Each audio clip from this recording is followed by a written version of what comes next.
Michael, row your boat ashore. Hallelujah. Hey, how's it going, everybody? I think I need to double check that we landed here previously. We did. Okay, we found it yesterday. So, today, we're playing more Uncharted Waters New Horizons. Currently trying to find all of the discoverables across the entire planet, which you can imagine takes, a little bit of time. We're currently sailing around the south of Australia. Let me see if I can get my map here going in the right direction and all that jazz. Yeah, so we ought to be coming up on a supply port pretty soon. We've left behind pretty much all of the major established ports. There's going to be a handful. There it is. There's the port of Geelong. And we'll see if there's a village down here. There is. I'm going to get some more food here first. Some more food. We'll restock and then we'll go check out that village. Dayoxer, how are you? Hello, hello. Welcome to the wonderful world of Uncharted Waters New Horizons. We are in the process of charting those waters. And at the end, they will be all charted. It'll be a wonderful time. We were out of food, so yikes. Make sure we're fully stocked here, and we're good to sail again. Now, I am feeling a bit apprehensive about crossing the Pacific. I think that could be quite a friggin' journey. But I don't know that I want to sail all the way back up to Alaska. Oh, first try? Heck yeah. We found the Tasmanian devil. A 30-inch long nocturnal animal that feeds on small animals and carrion. Ooh. The small bags that are on an airplane that you can bring with you. It hides in the cracks of rocks and trees. Hey, how's it going? Hope everyone's having a great day. I hope you're having a great day. Thanks for the lurk. I appreciate it. It's the middle of the day, like I say all the time. People got stuff going on, so don't worry about it. Lurks are much appreciated. I have met a couple of streamers who were very anti-lurk. They're just like, I hate it when people lurk. Like, if you're gonna show up, why don't you chat? To me, that's real weird. Like, why would you be upset by that? Like, somebody's still in your space, you know? You gotta respect that. You gotta respect people's time. You gotta respect people's limitations, you know? Alright, this one's gonna be a bit of a punk here, I think.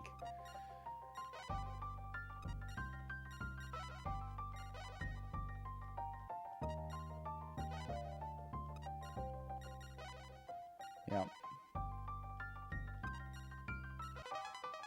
There we go. It is kangaroo. Ah, koala. That was my last guess. A tree-dwelling marsupial mammal that only eats the leaves of the eucalyptus tree. Koala young spend their first 6 months in their mother's pouch, feeding on predigested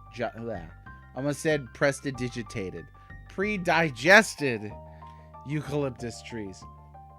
It's a rough trip. How's it going, Ravaging Justice? Yes, yeah. I mean, just looking at it, too. There's a reason why a lot of that traffic historically did not do that. There's not an easy connection point. We could always stop at Rapa Nui and see some moai. There's that. Let me take another look at the map. I don't want to prolong too long and run the risk of running out of moolah. That's gonna be rough. But I hope you three are doing well today. What's going on? What's new? Talk to me, because I'm stressing out about crossing the ocean. I am stressing out about crossing the ocean. Okay, we sail for 19 days. I feel like that's not going to be long enough. There's going to be one more. No, well, actually, there's a couple more There are a couple more spots where I can restock. But then after that, it's a straight shot. Like, I might not be able to make that, but we could try it. We're going to be stopping in Tahiti and Suva. But first that, we're going to go to Wanganui. Real places only, please. No, just kidding. This is New Zealand. Beautiful country. JC, how you doing?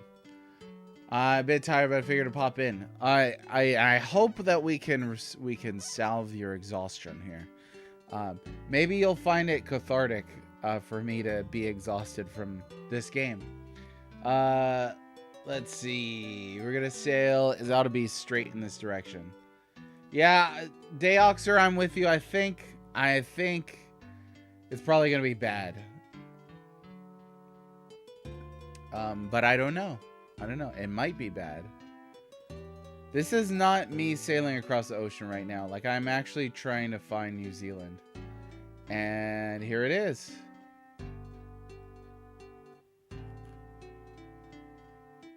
Found the port of Wanganui. Yeah, let's stop here and restock. Okay, from here we'll go up to Suva.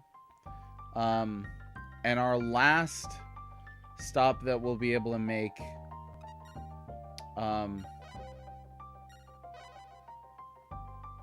will be in Tahiti before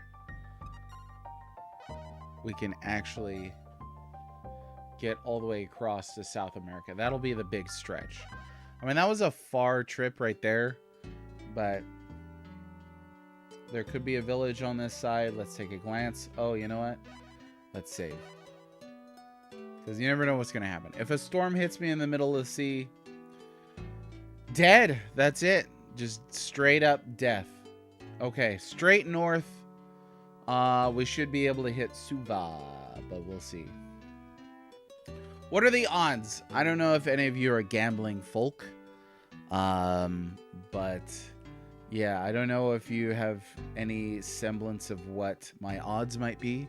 I'm going to give myself, I would say I have a 40% chance of successfully crossing the South Pacific. And here is Suva, though, so we made it that far at least. Let me check. Let me check here. Maybe I can... We've still got food and water. We're doing okay. Like, that was quite a distance, but not going to compare to the final distance that I'll need to make. Let's see if we can't. Oh, first try? Heck yeah. It is. What the heck is that?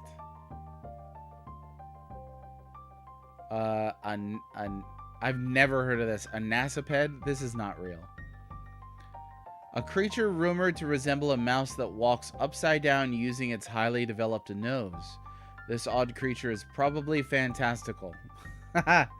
You know, you might guess that from looking at the nasiped. That's wild. That's probably the craziest thing that I've found in this game so far. But that's how it was back in the 1520s. I remember it well. Naturalists would go off to faraway lands and they'd come back and they'd be like, this unicorn shoots water out of its 17 noses. And people in Europe were like, yes, yes, of course. And also the world is flat.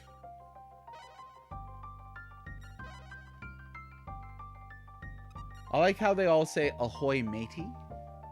No matter where in the world you are, ahoy matey. Okay, next is a straight shot from here to Tahiti in the east.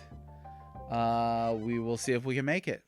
If people start starving, should have eaten less. That's all I gotta say about that. Yeah, I'm gonna save it again here. Imagine that I save it and then a storm hits and insta-kill. That would suck. We're gonna make it. If you just believe. Avast ye scurvy dog, you'll be walking the plank if you don't beat this game. Oh no. Have you ever walked the plank? It's not very comfortable. And Vel Raptured. Welcome, Sarge Smashville Raptured. Hey, today we're crossing the South Pacific. Currently on our way to Tahiti. And I'm kind of asking if anybody's got any bets as well. The big journey will be from here to South America. Do you think I'm going to make it? Or are you a doubter? Do you believe? Or do you think it's a fool's errand? There's no going back from here. I mean, I'm already more than halfway across. So, I don't know. Black Mage Redemption, thanks very much. Oh, and I missed yesterday Cinco Play with his 15 stream streak and Jolly Jared with his 25 stream streak. I don't think the streaks are accurate. It seems like you could miss a day. Time Mage is 777. I guess it is. I don't know. Like I'd mentioned before, I don't remember what all those do. I need to, redo the whole system, but yeah. You think I got it? All right. It'll be interesting to see if you make it. All right, fingers crossed. They added in forgiveness. I could use that. Here we go. 15 streams. Twitch has the thing where you can miss and still keep it alive. See, that doesn't seem like that's a streak, though, right? Like, wouldn't the definition of a streak be that it's an actual streak? So that's kind of weird. But I don't know. What you gonna do? All right, this is it. This is the big crossing right here. It can be done.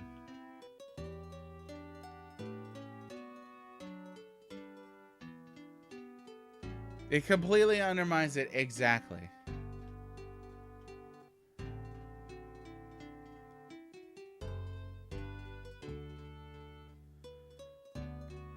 Oh, yeah.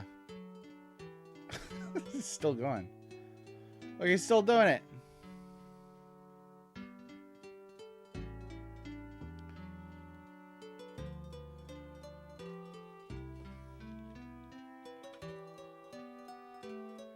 It does smack of a participation trophy. It does. Oh, October 1st, my anniversary. 1524. It's been 1524 for a long time. Almost a whole year. I'm so glad. You ever play a game like this and you're just like, I'm so glad that I don't live in the 1500s. It just would seem really inconvenient. Like if you have to use the restroom. It seems to be like a huge chore back then.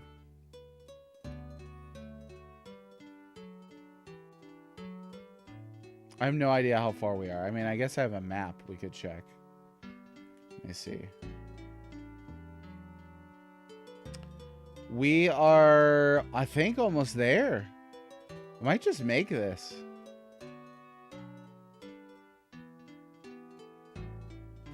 Yeah, the dying young part, not being able to drink water. Stuff like that. That seems pretty rough. Not being able to microwave anything. Yeah, 100 years back. Hey! We made it! That wasn't so bad. Let's see what our food supplies are looking like. We do have a good... For all of modern days problems... Now, I think the peak was 80s, 90s. That was the peak of modernity. Now we're slipping into one of those like Matrix futures where everybody's a battery or some crap like that. You know what I'm saying? Like we're all gonna be powering like anthropic AI with our body heat pretty soon. Went in a good season. I had a little luck and some weather. That's all you need on this game. All right, it was totally doable. I don't know what I was doubting for. We got this. I'm gonna sail up the north side of this. We're gonna go. Let me see. Bloop. There was a little blooping sound. It went Loosh Farm 2.0. I don't know what that is. Let's see. So we're gonna go from here. We stopped at Kalau. And then we want to basically go all the way up. Oh, there is a couple port towns north. of this. We're gonna go all the way up to Juneau. So nearly, or I guess that is up at Alaska. But there's gonna be a couple things to discover. Oh, we can land in Santa Barbara. They have great tacos. Oh my gosh. I don't know if you've ever been there. The hard thing, I just think, would be food preparation. Like, that's hard. It's like food prep is so easy today. But you have the added downside of, like, food prep. It might be easier today. But then you've also got issues like, you know, processed food is just out to kill you. I think there's a thing right here.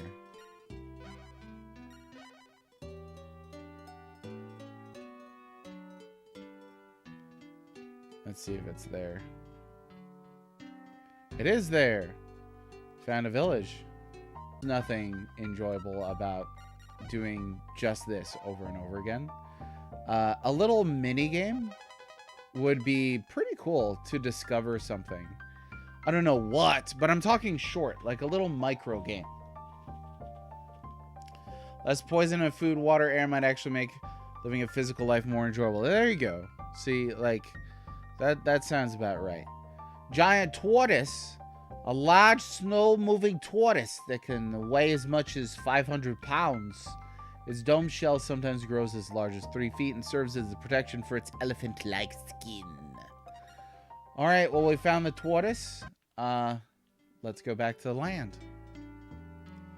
And see what else we can find. And God bless this lack of storms, I'm telling you.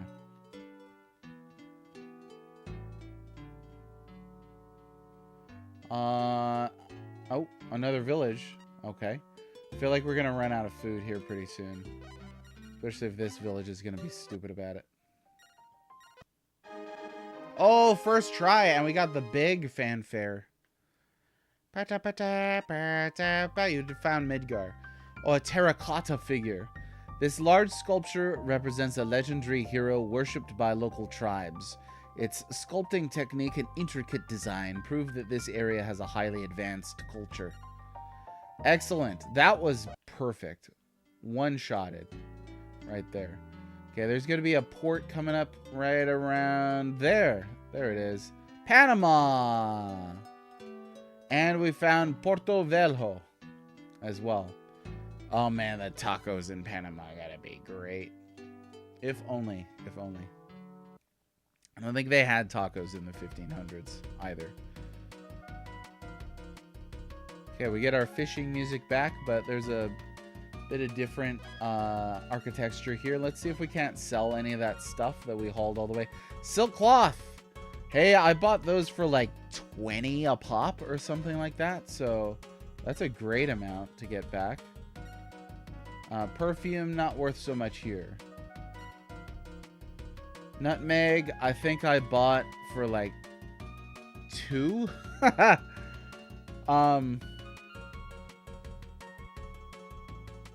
Yeah, I really think I did. I think I bought it for like 2 coins or 3 coins.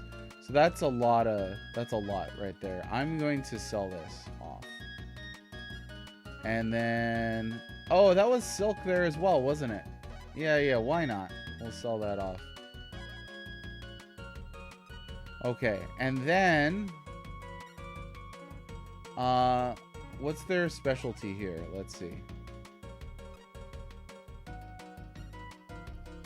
I guess they don't have one, so we're not going to worry about it too much. Specialty ought to be tacos, but we've established why this is not the case. Yeah, I dig the difference in between towns. I didn't get as much of that in Uncharted Waters. Lime juice and a garnet brooch. Oh, that is nice. 20,000 gold? I don't think so. What about lime juice? That can't be that much. Yeah, I'll take a lime juice. Why the heck not? Gotta stave off that scurvy. Excuse me. Thank you.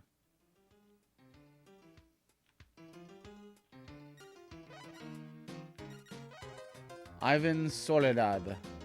Vagabond sailor.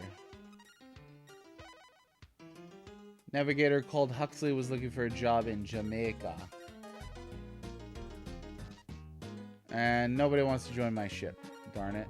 So, I think we established, right, that nobody wants to join the ship because we don't have that high of a combat rating. So you can't actually get famous enough adventuring to get Vagabond Sailors to join you? Is that what we're going with?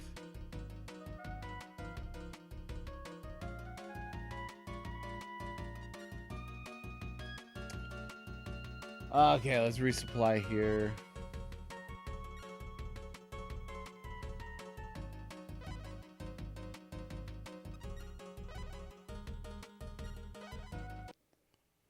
Hey, what's up, Baron? How you doing? You missed it. We sailed successfully across the South Pacific from Tahiti to South America. It was brill. It was excellent. It was, as the kids say, rad as heck. It was wicked sick, dog. I'm glad you're doing well. Fortunately, it was an uneventful journey. And we're currently exploring up Central America, heading up to North America. There's a couple things up there, at least based on the map. I don't know if this is any indication.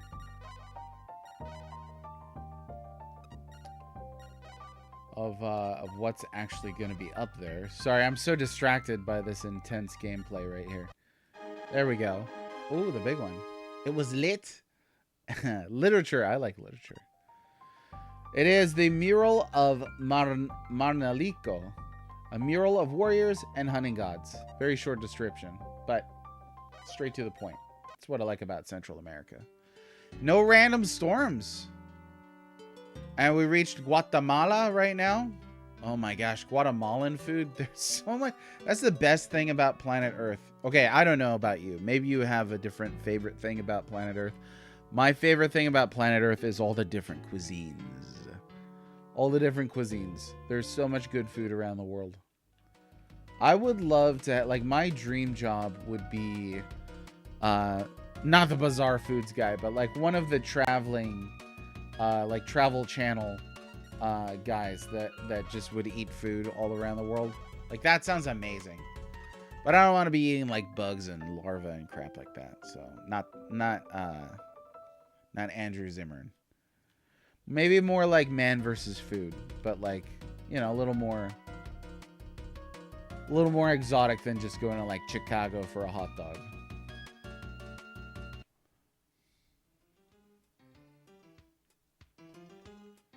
Yeah, let's see what this guy's got to say for himself. Oh, nobody here. Never mind.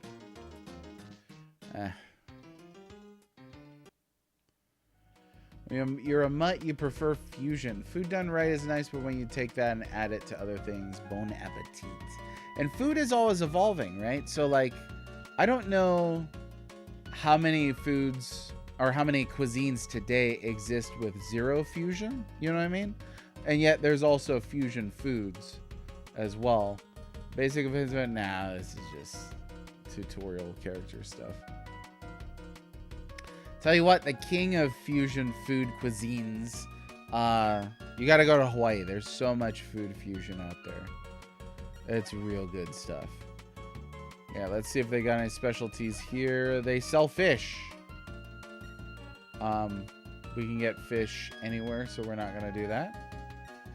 And let's see. I think I'm only carrying perfume. Yeah. I'm going to wind up carrying this perfume all the way across the entire planet because I haven't been able to find anything. You're confused and you don't like fusion? I don't know. I'm confused.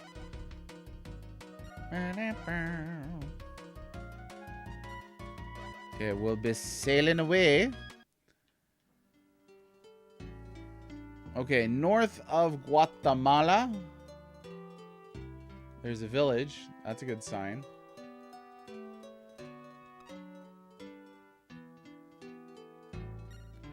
I think it might be just villages all the rest of the way up to Juneau.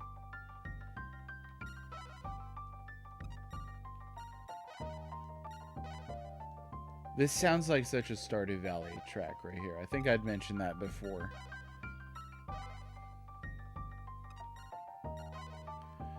Blah, blah, blah, blah. Come on, villagers. Come on. Quite a racket for the villagers, too. I mean, they could just absorb all this food from sailors and be like, yeah, we'll help you look for stuff. We'll help you search. And so far, they're not searching so well. There we go. The big fanfare cultural artifact. It is Popol Vuh, a manuscript of Mayan legends describing their philosophy, cosmology, and history. That's awesome. I don't think I've ever heard of that before. Lots of cool stuff in this game.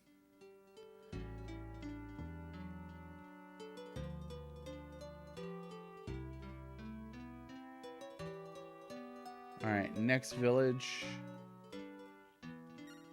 Oh, passed it. How about a first try search? Now. They're like, we're on to you.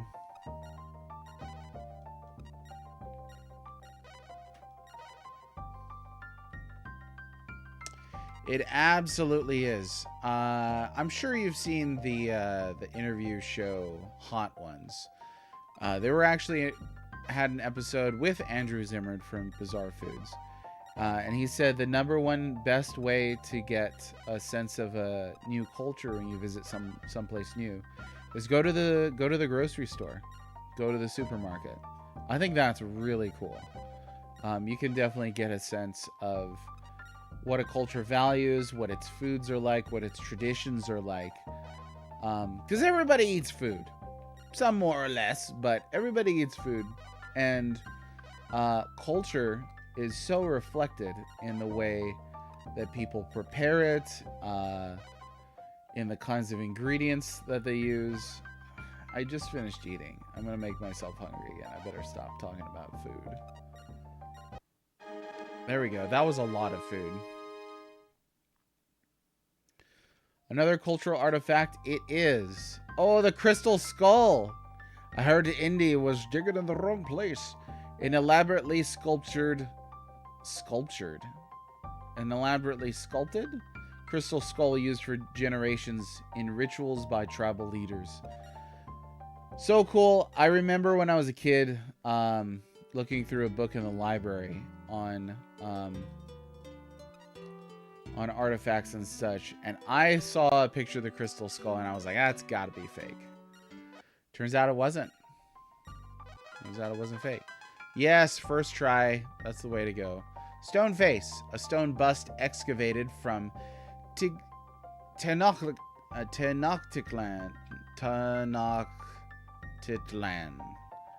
don't know how to pronounce that. I'm sorry. To any Tenochtitlans in chat, I would like to apologize.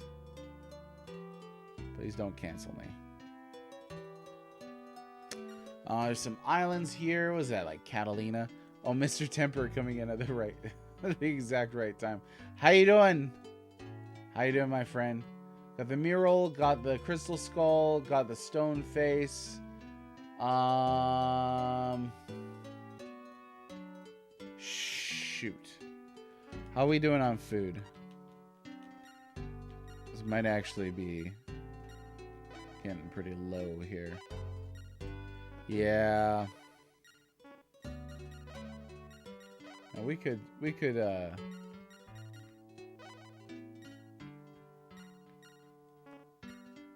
spread around the love here. No, that's not what I wanted. Ugh. I remember the first time I did this on the previous game, I just dumped all the food in the water. That was fun. Thought I just did it again on accident. Okay, I need to go down this way first. There's the gulf there, so I don't want to I don't want to run into the villages there and then use up all my food. So there's gonna be a port round about there. Santa Barbara, oh yeah, California, here I come. It's still hard to say. Tenochtitlan. Something like that. I played Lizardman in Warhammer Fantasy. You think I could pronounce that a little better, but alas and alack, could not. Okay, there we go. All right, now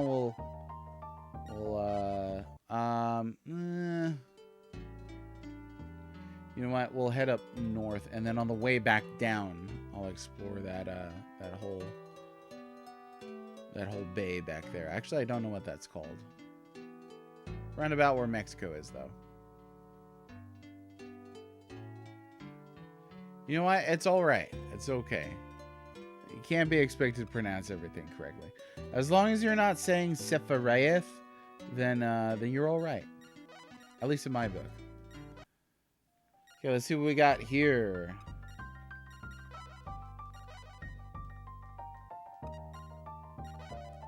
Yeah, I honestly think that would have been the best way to make this more interesting, is play a little micro game to search for whatever it is. Get some skill aspect in there. That would have made this whole searching feature much more interesting. Oh, prairie dog. Ground-dwelling squirrel-like mammals, 11 to 16 inches long. They make their home underground in a complex system of interconnecting burrows with many entrances. My favorite character from The Lion King right there. Oh, you did? You played High Elves back in the day? Well, well, well. Small world. I had a friend who played High Elves. Yeah, good old Warhammer Fantasy. Not what it used to be these days. They switched it to something else. I think it's called Age of Sigmar now. Kind of weird. What did I find? So we found... So there's the prairie dog. Actually, the only thing north of here is going to be Juno.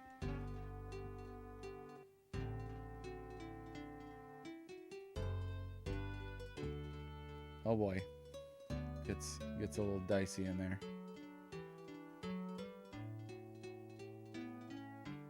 There it is. The port of Juno. As in, Captain, you know where we are going? Yes, I am. I am the captain, and I do know where I'm going.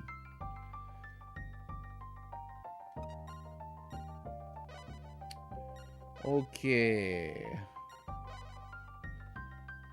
That is everything on the west side of North America and Central America. Oh, no, not Central America. We got to go down through that bay there where Mexico's at.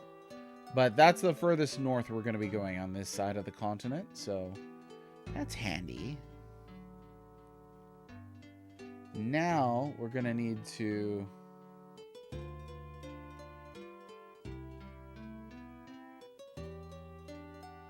come all the way down.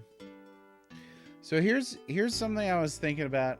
Red, look at me. I'm the captain now. Okay, Captain Sarge Captain. You can't have two titles. You're either going to be a sergeant or a captain. You're going to have to pick one. So I was thinking about this earlier today. I wanted to run past you. Maybe start a conversation that could last several days.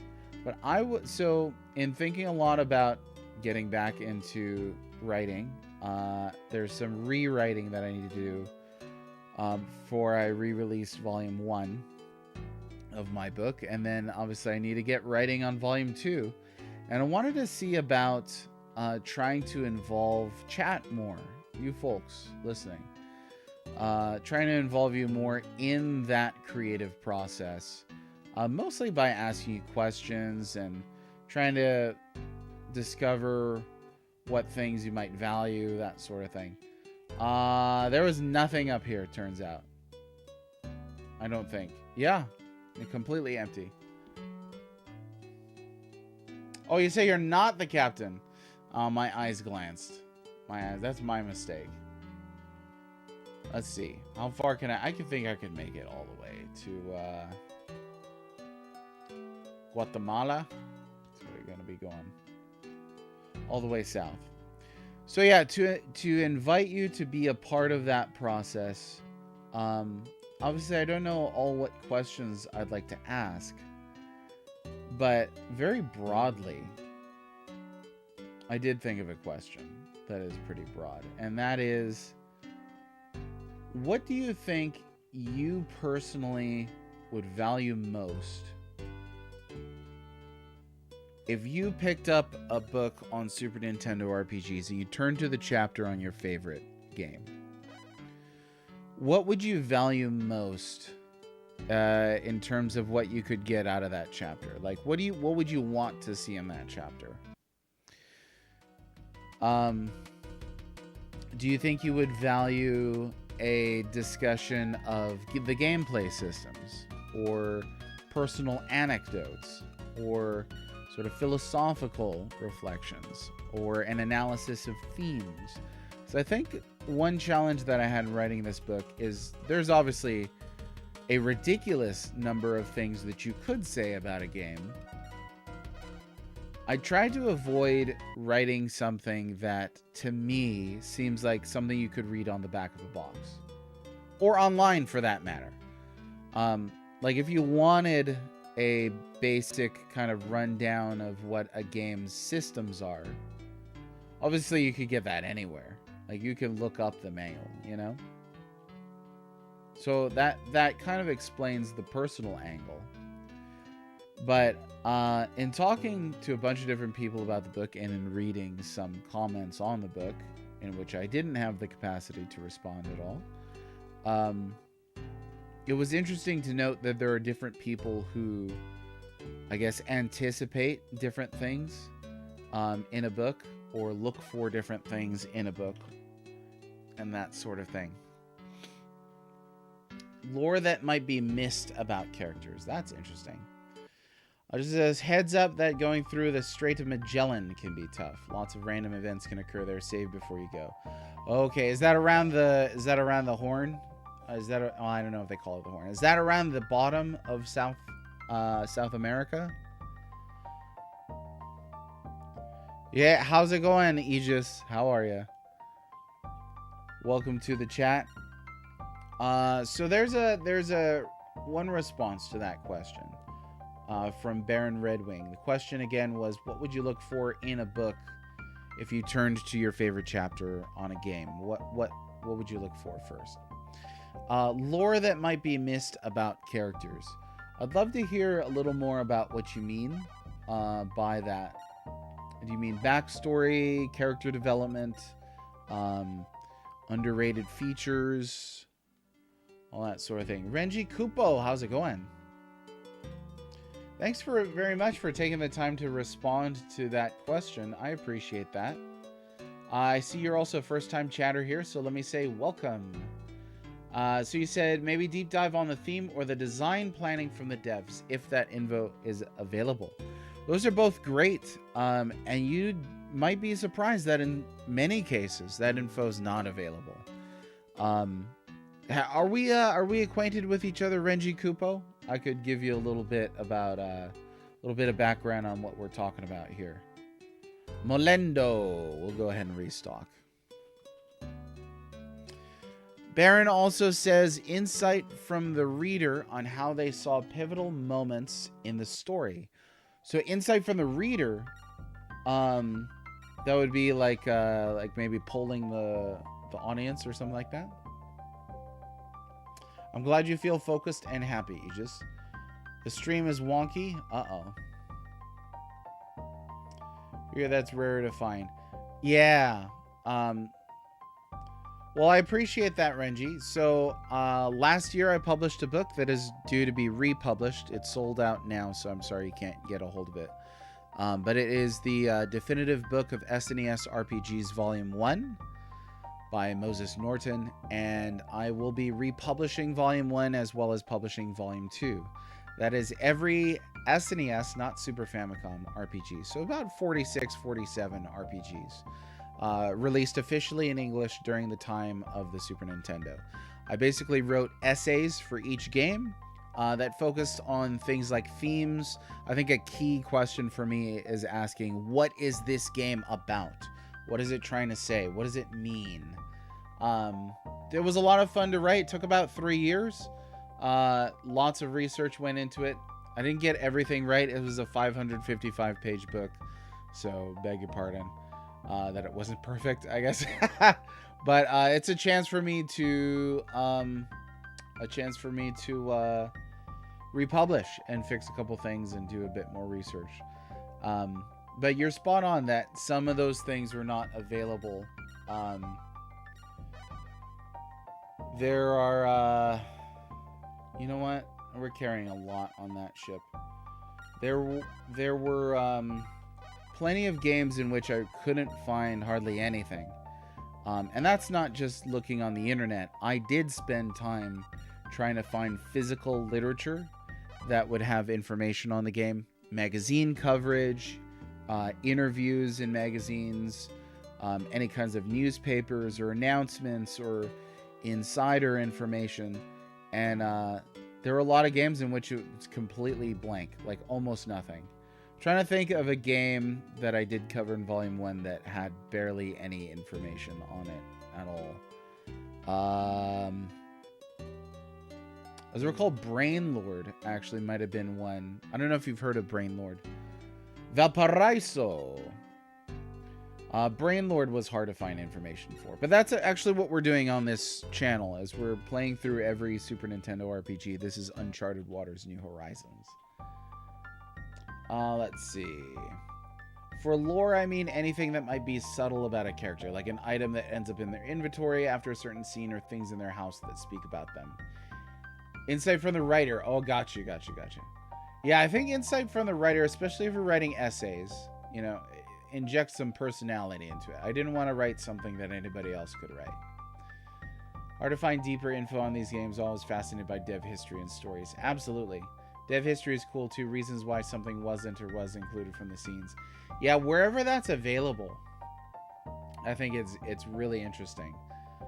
We have been getting a few things recently that are really vital that I would like to put in this next version of the book.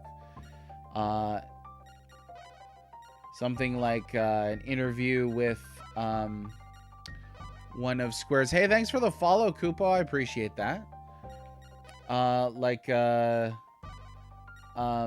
An interview with one of the localizers who worked on Xenogears. Or there was a mod recently that restored some of the cut content for Secret of Mana. Things like that. There could be nuggets there that are new, you know, that weren't stated or published anywhere else.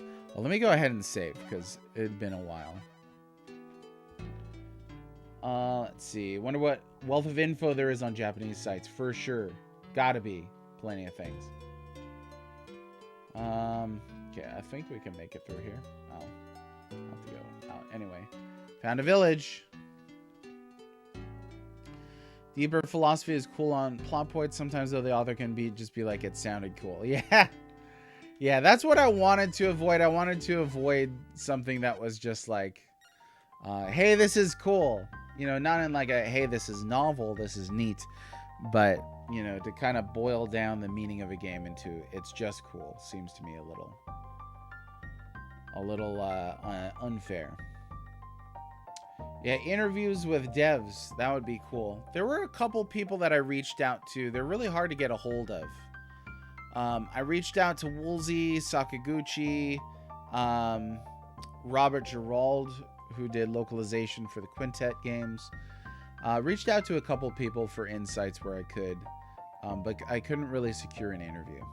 I think video game books could benefit greatly from stories told by the writer related to the games they played throughout their life. For example, when talking about Chrono Trigger, explaining your personal experience with the game when you first played it. Yeah, definitely. I think those are especially cool if there is a unique story there to tell. So thanks for answering that question as well, Mr. Temper. I appreciate that. Oh, first try, we discovered a bat. Vampire bat, no less. A large bat with 12-inch wingspan. It uses its sharp teeth to make a shallow wound on its prey, secretes a liquid to prevent the wound from closing, and feeds on its blood. I want to suck your blood here in South America. Okay, let's get as far away from Vampire Bat as possible. And we're continuing to make our way around the south side of South America. Well, darn it! They put a village in there. Let me go get that. Yeah, and let me park here for a second. Catch up on chat. I think everybody's got some great ideas here. Those personal stories help people relate to the writing by being able to relate to the writer's story on a personal level. Talking about our experience with the games, for sure. Yeah, because you definitely don't want, I think, a book of the scale that I'm proposing. I don't think you want it to be too clinical, right? You wouldn't want it to be too academic and lose that kind of sense of personality. For those that did read the book, that was important for me to have my intro telling kind of my personal story. I think that there are a few elements of growing up in Hawaii that provided me with a unique approach to thinking about these games, certainly from a preservationist perspective. Not expective, that's not a word. If you were going to write a book about gaming, it would especially be about stories related to the games, not necessarily the games themselves. Oh yeah. And there's a couple games, or there's a couple books like that, for sure. So there's certainly a market for it. All right, 2 first tries in a row. Leon penguin, a flightless goose-sized bird that uses its wings to swim, found in large flocks. It was discovered by the Portuguese navigator Leon Franco about 20 years ago. Well, that's what some people say. That seems like not that accurate of language, but okay. Let's see. Is there going to be another... Is there going to be another spot down here where I can restock? No, there's not. There's actually not another restocking spot for a ways.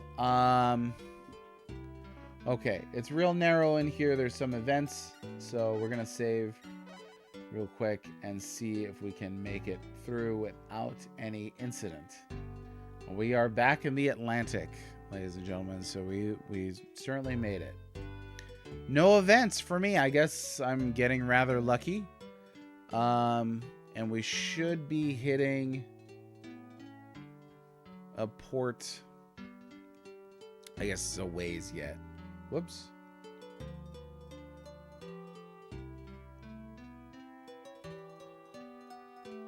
I get really nervous on these. This is an exceptionally long voyage. Who's this? Merchant fleet. Dutch. Goodbye, merchant fleet. We are not pirates, so don't worry about it. There we go. Montevideo. Okay. Real places only, please. You've hit Sirens, Fog, St. Elmo's Fire all in one run? Really? That would be pretty intense. I did hit St. Elmo's Fire. I have not seen any sirens in this game at all. Renji, oh, you do? You love Uncharted Waters New Horizons? Very nice. I've met quite a few fans of this game recently. This is my first time playing this ever. We decided to name this character Keone Franco. But yeah, I've not encountered any sirens ever at all. I'm glad that was rather lucky. Seems like we generally seriously lucked out. You know what? I'm gonna go ahead and supply all. We'll just do that. I believe there's gonna be a couple things to look for here. Now let me look at the map. Doesn't seem like there's anything in the South Atlantic that I need to worry about. Like literally nothing in the South Atlantic. So we're just going to be going up the side of the east side of South America. Calling it a day. Okay. Yeah. Do you remember what Keone means? We didn't name him Koe. I tell you what, if I ever have another child, I'm talking about in real life, I will name that child Koe. Okay? I swear to you. That's what I'll do.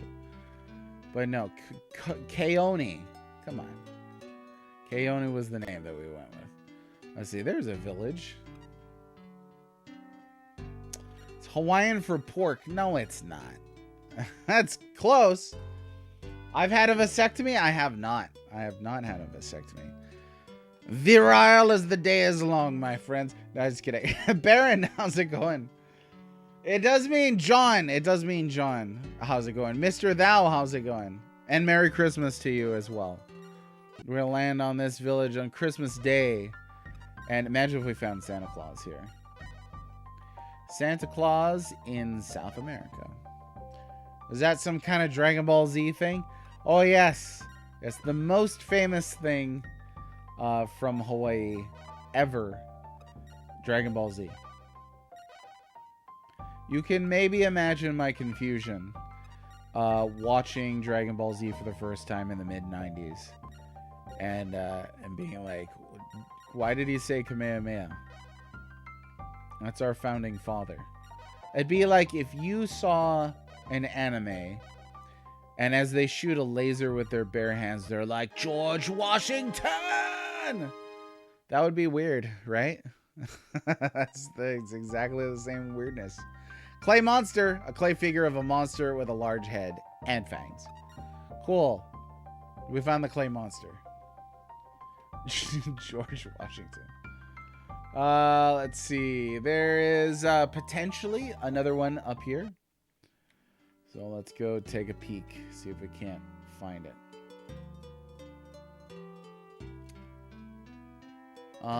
Nothing. Okay, nothing there. We're going to make one more loop around.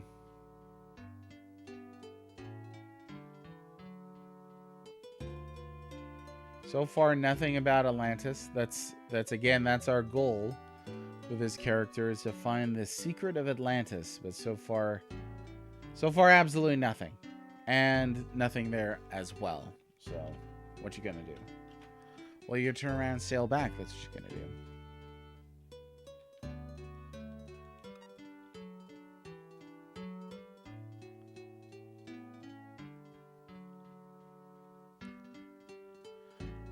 I guess that actually neatly brings us to our Hawaiian Word of the Day segment. I think last time I asked chat, what is a word that you would like to learn in Hawaiian? And if there is a word for it, even if it's been just a, what is that called? An anglicization? No, I don't think that's right. If there's a word you would like to learn in Hawaiian that you could impress your coworkers with, show off to your family and friends that you know Hawaiian, then let me know and we'll find out together. Otherwise, I'll try and think of one that I do know and we'll go from there. Okay, let me take a peek at our map here. So there's going to be another port coming up. Rio de Janeiro. I don't know how to say it. I've heard people say Janeiro. I don't think that's it, though. I think you're supposed to say ha.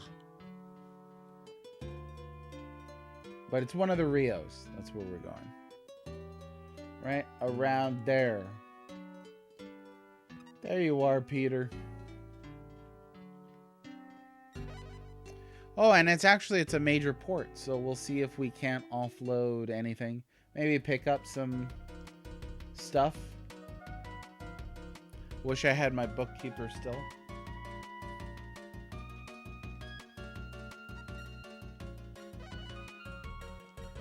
And we'll see what perfume goes for here. Not much.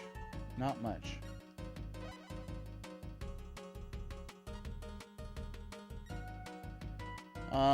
It's just green, so nothing spectacular here.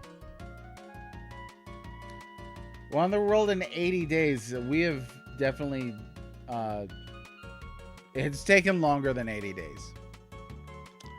Slaves, one of the goods in this game. I don't think so. Was that in the first Uncharted Waters? That seems like that would be pretty bad if that was in here. I don't think it's in here. I'm gonna guess you already knew that, though.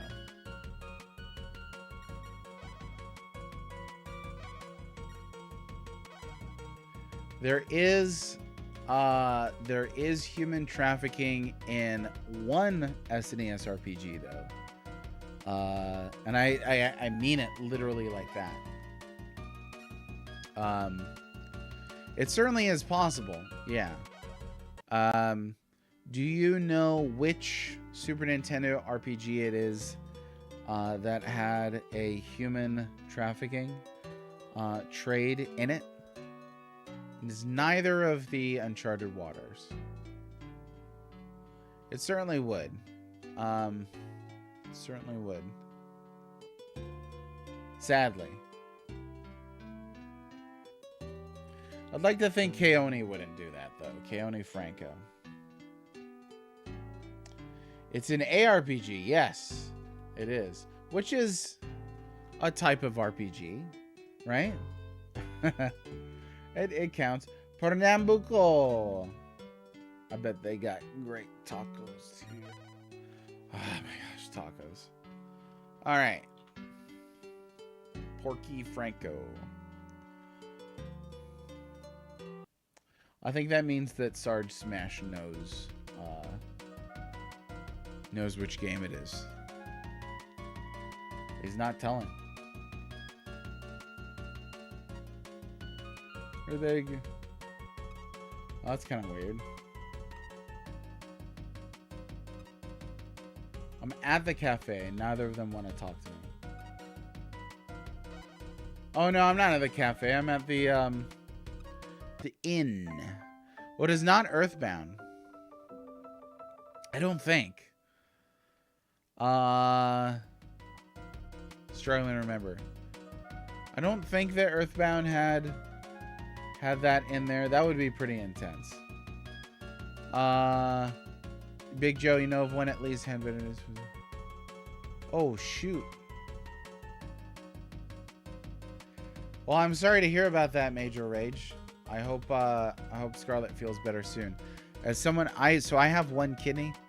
I had to have one removed when I was 17, and I've had kidney stones. I've been in the ER for them. That is extremely unpleasant.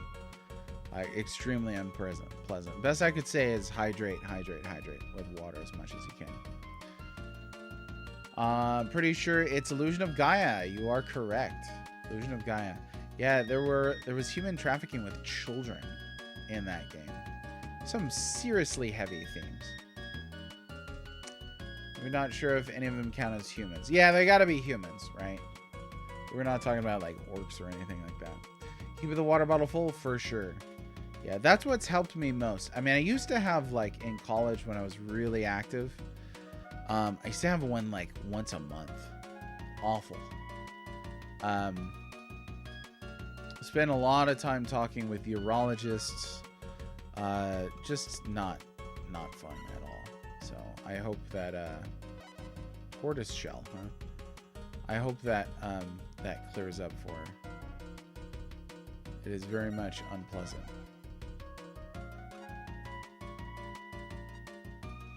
Yeah, you know what? I'll buy a couple tortoise shells. Why not?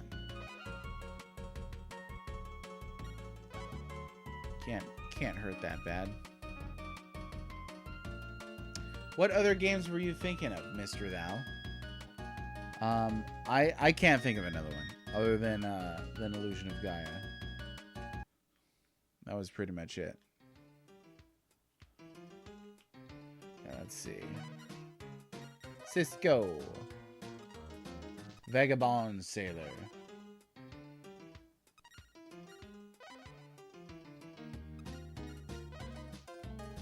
He's not gonna want to. Nobody wants to join me.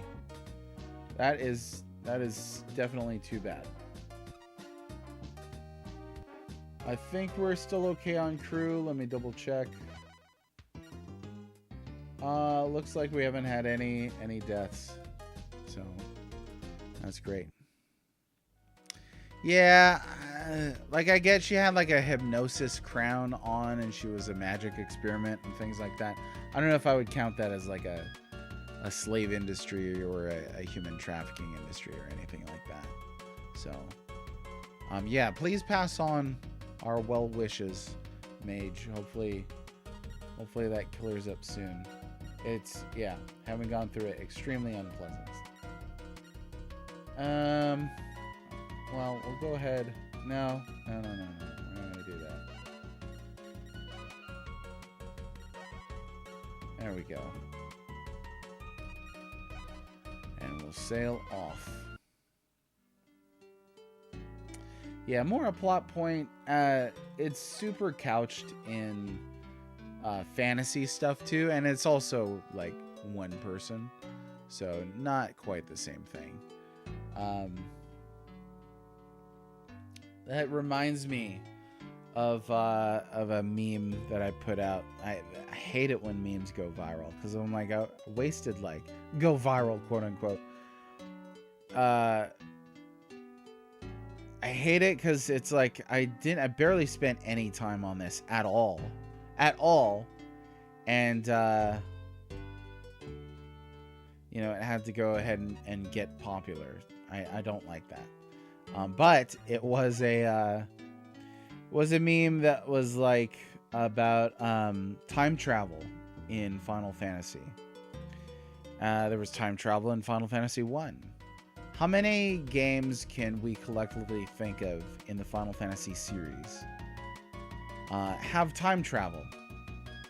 I think that if you stop to think about it, there are more games that include time travel in the Final Fantasy series than you might have guessed. There's quite a few.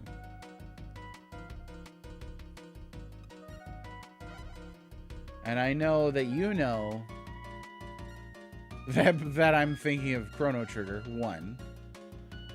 But there's more than just that. Guaranteed. There's more than just that. You don't like time travel. Well, fortunately, you won't have to do it yourself. I like time travel. I don't like being forced to think too much about time travel. But in a fantasy setting, you know, like if you're not worried about the intrinsic physics of magic, then you can accept time travel. Oh yeah, for sure. I would count the time compression as time travel. Definitely an 8. I think 10 features a kind of time travel. Certainly from Titus' perspective. You time travel every day in one direction. Sort of 10. Yeah, what was it in 5? So I know 11 and 14 have time travel. I've been told by players of that game. 15 has time travel. Actually has a really ancient form of time travel where a character kind of goes unconscious and then wakes up, and it's significantly, you know, far into the future. There are ancient myths about that happening, and that's the progenitor of sort of the H.G. Wellsian time travels. There's some excess stuff in the Third World, and so the robot that comes back for the future. Oh, okay. I didn't remember that. I did not remember that at all. Let's see. We're going to go down here, see if we can't find anything.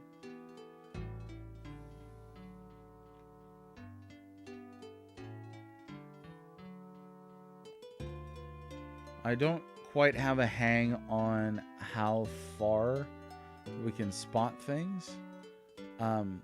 So I'm really just going down as far as I can on these rivers. We shall land at this village. My defense, Red 5 is kind of forgettable. Yeah. I mean, I only played it once. I liked 5. I think 5 is interesting as like the only straight up comedy in the Final Fantasy series, numerical at least.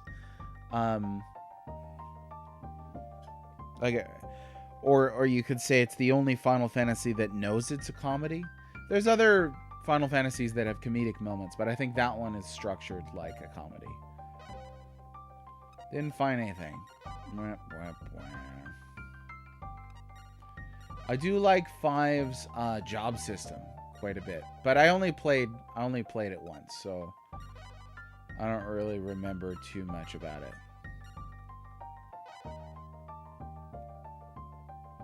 That bothers you about 15? There's a lot of things in 15 that bother me about 15. We'll say that.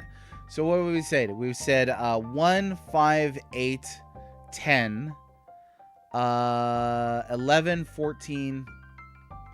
13 too is a time travel RPG. Forgot about that. 13 too. Doesn't 9 have time traveling in it? There's like a Memoria that's like a combination of times, something like that. Poro Roca, an enormous tidal wave that occurs during the new moon in April. Locals say that huge waves may reach over 16 feet high and wash everything away from the shore. Wow. Okay. I don't know. I never played 13.3.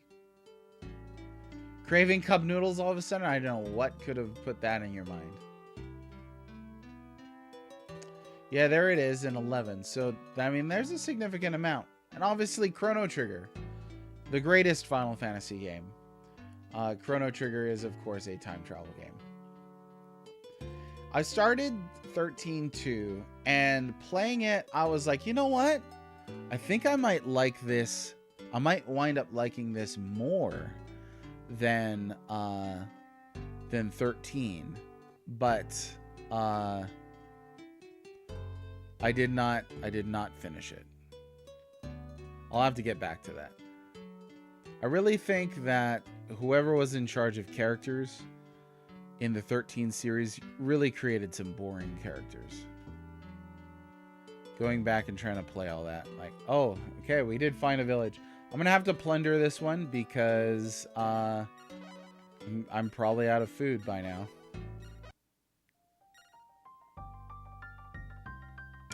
Yeah, 5 is a comedy, and that's okay. It's okay for people not to like that. You know, some people might want their serious big boy melodrama and stuff like that. Sometimes I think Final Fantasy takes itself too seriously. Like, it'll take itself seriously and then it'll do something silly like, this is your fantasy and I shall be its final witness. Like, nobody would say that. Like, are you kidding me? I thought this was supposed to be the serious, grim, dark Game of Thrones drama, and you just drop the title like that.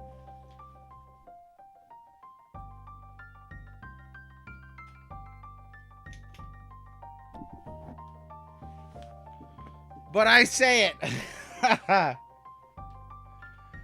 Saz, yeah, I could definitely get behind that. Nobody likes snow. And 6 have time skips, but forwards in time, for sure. I don't remember that in 6. It's been a long time since I played 6.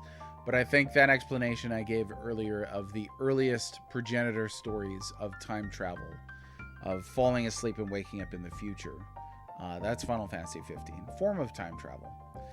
What did it necessitate for Noct to get older? I don't know.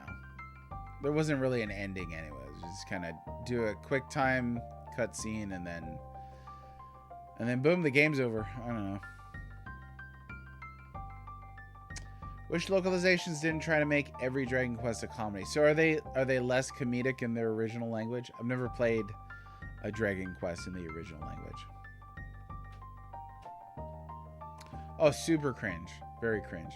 6 is maudlin, if you look at it. Oh, that's an interesting way to think about it. I know a lot of people have compared it to an opera. I did a little bit in my book. I think that's an overexplored angle, so I tried to approach it from a perspective of the Divine Comedy. Dragon Quest greater than Final Fantasy. I think I'm getting there. I think I am. 4 is melodramatic, for sure. Yeah. I think melodrama in JRPGs takes on a new meaning once you get to the Kingdom Hearts games. Then it's like, okay, now we're into hyper drama. Melodrama as over-the-top drama. There we go. It's a gold frog, a tiny frog with beautiful golden skin that secretes a mysterious poison. Locals believe that this rare frog will guide one to a legendary land of gold. Because of course that's what frogs do.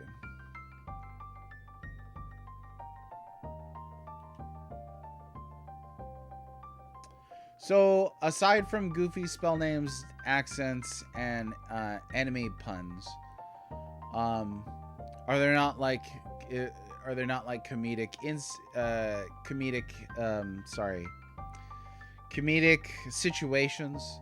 Like, it's hard for me to imagine Dragon Quest XI. What was the name of that circus guy? It was the juggler. It's hard for me to imagine that that was not a comedic character. You know what I mean? So I'm trying to imagine how that would have been like, no, this is a serious, grim, dark character. You know, like, they're already pretty colorful games. I mean, you fight smiley faces, for crying out loud. You know what I mean? I'm sure the puns and stuff like that being added doesn't help. Nope, that's the wrong button. So let's not do that. Let's do this. And see. We are out of food, so we're going to go ahead and plunder here. That's all we could do.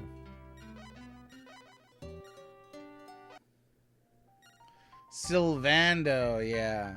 So I actually stopped playing Dragon Quest XI when he joined my party. I think I'd had a little too much by that point. I would like to finish.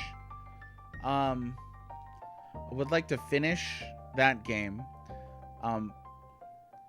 But yeah, I did not get behind that character. I know a lot of people adore Dragon Quest XI, so I'd love to play them. But yeah.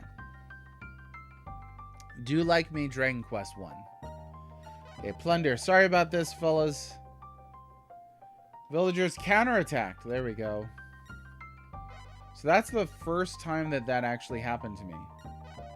Believe it or not. Very first time. So we are gonna have to go back.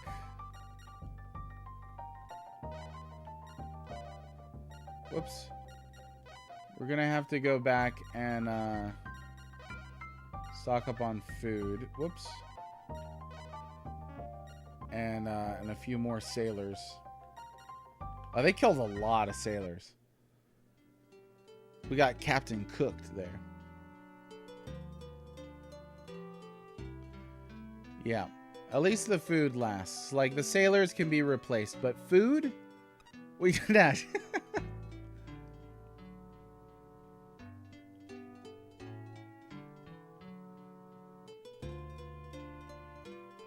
Like, characters, and I love JRPGs as much as the next guy, but you know, let's see. Can I look for water here if I stop?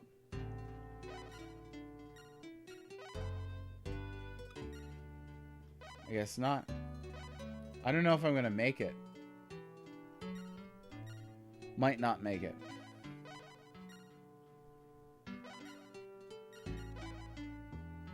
There we go. Beautiful.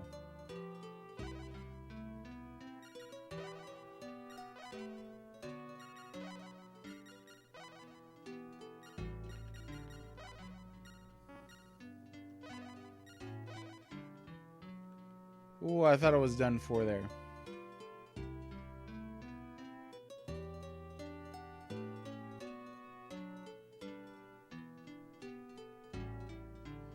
Oh, really, Temper? Well, that could explain why it's so beloved by a lot of the masses that I'll encounter. I mean, I didn't hate it. I liked it. But I'd had enough at a certain point. I do plan to get back to it, but you know, it's hard to beat those really, really, really long RPGs. I guess we're just getting more food. Oh, yeah, sailors. Gonna need sailors.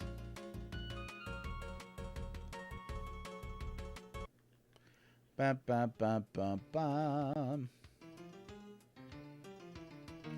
How do you folks feel about the Dragon Quest Builders games? I actually really liked... I played through both of them, and I liked them quite a bit.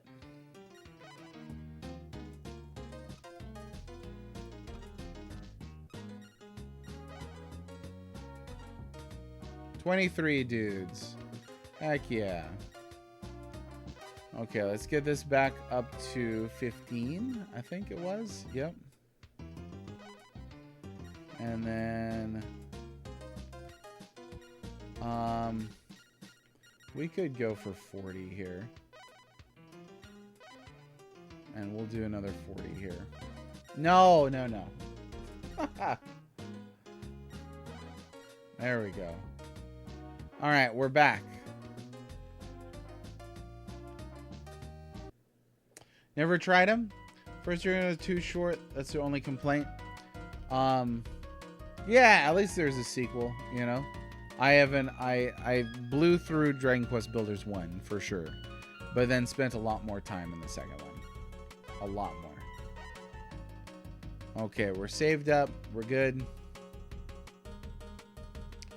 I think kind of what we're seeing with Square's, I don't know if you want to call it self-sabotage of the Final Fantasy series, is a lot of growing popularity for Dragon Quest, which I think is good. Like, Dragon Quest is a good, reliable, seems like a generally decent traditional series that's not tried to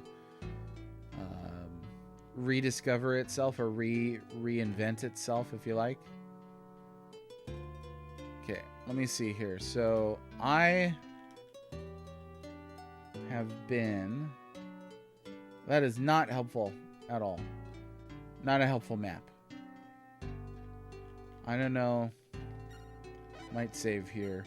And then if there's nothing else down here, then we'll reset from that point. That way we don't blow through so much food. I just need to make sure that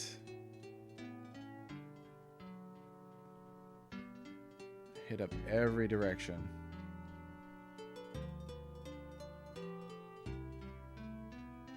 Okay. Got it.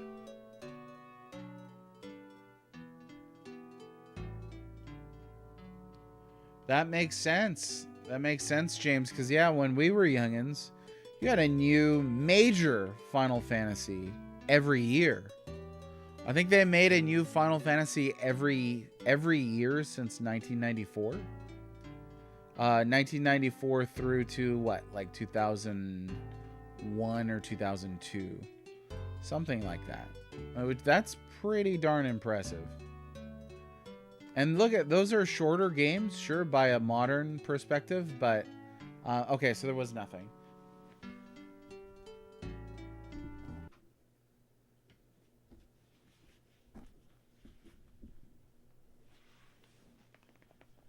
Shorter, simpler games from a modern perspective, but look at how much respect they command.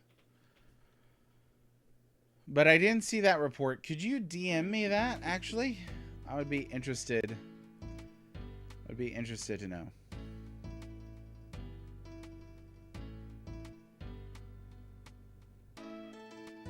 "10-year gap between 7 and 10?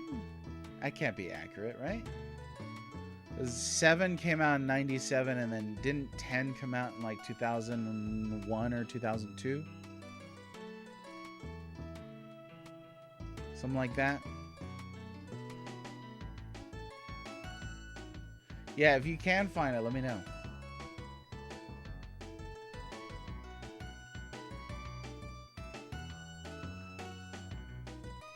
"2002. That sounds about right. I was moving from Hawaii when I was playing that game, and that was right around 2002. Okay, let's get back into it. So I know there's nothing further down the river in that direction. Nearly starved to death on this river. Always a good time. Let's see if there's anything down here for us. Nothing. Okay, so actually we were good. We were good to go.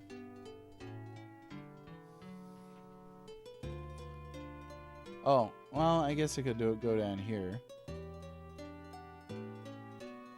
Oh, ho, ho! One more secret.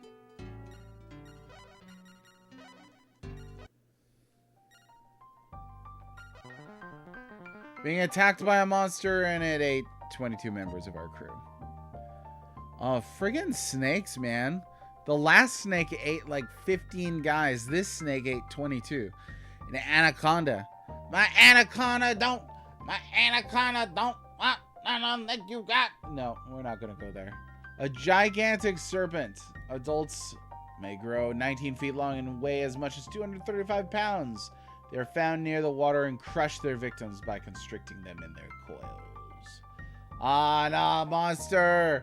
I mean, yeah, the first time, imagine seeing an anaconda for the first time. It'd just be like, ah! Like everything you knew about snakes. It's completely out the window. Earlier, we were talking about how hard it would be to live during the 1520s.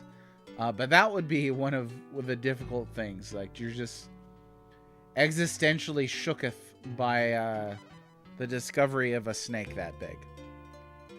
It was an anaconda with a machine gun. That's what did it. It just opened fire, and then the last guy, it constricted with its coils.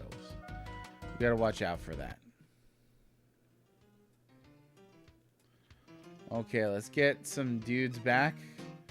We'll go ahead and treat.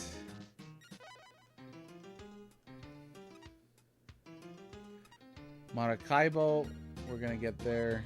Sounds like a Star Wars character name. 23 guys, but I only need 22. That one last guy is like, no, darn it.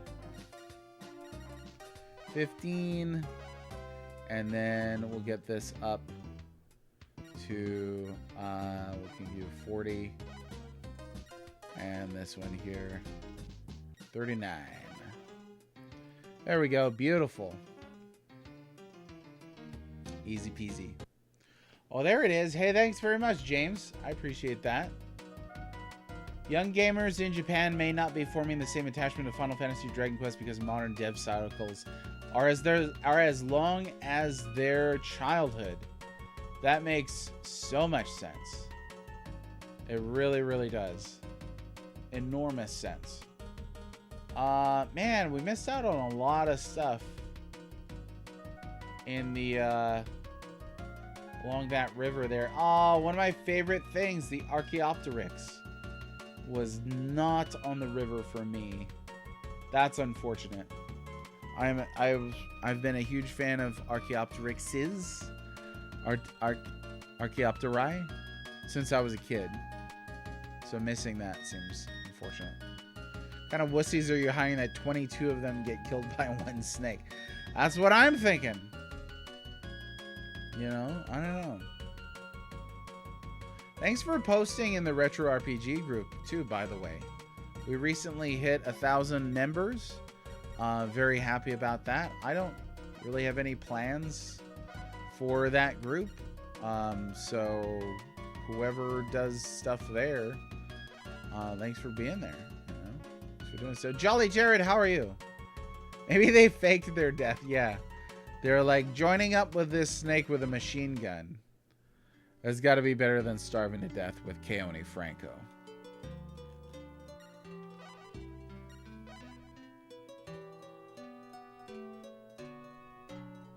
Jolly Jared, how are you doing today? See, that's what I'm saying. It didn't say how the anaconda killed all those guys. It just says that it did. Like, that's a big snake. I've seen an anaconda at a zoo recently, and I was like, wow, that's huge. It wasn't, like, big enough to where I was like, wow, that could kill 22 people. But, don't know. All right, whatever this was, an iguana did not kill 22 people. A large scaly lizard measuring about 6 feet in length, a row of leathery spines on its back make it look like a fierce dinosaur. But it's actually a gentle creature.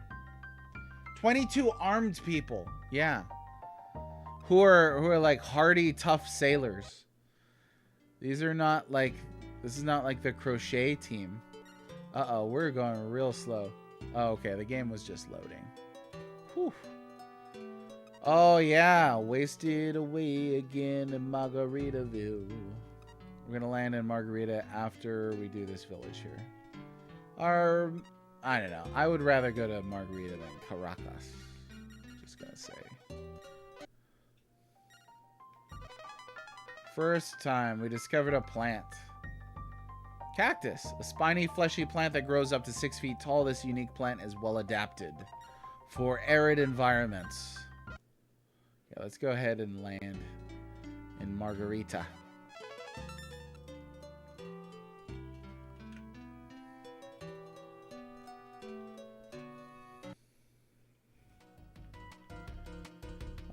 Let's see what they got here. If they don't sell margaritas here in the town of Margarita, I don't know what to say. They only sell grain. And they do not want our tortoise shells. Neither do they want the perfume. Alas.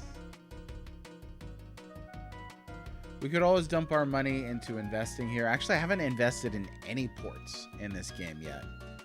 There's so much stuff you could do that I find myself not doing just about anything.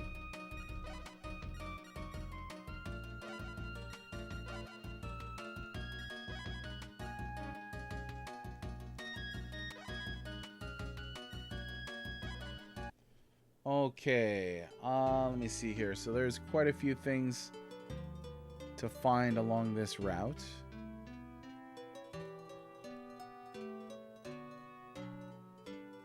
Found the port of Maracaibo.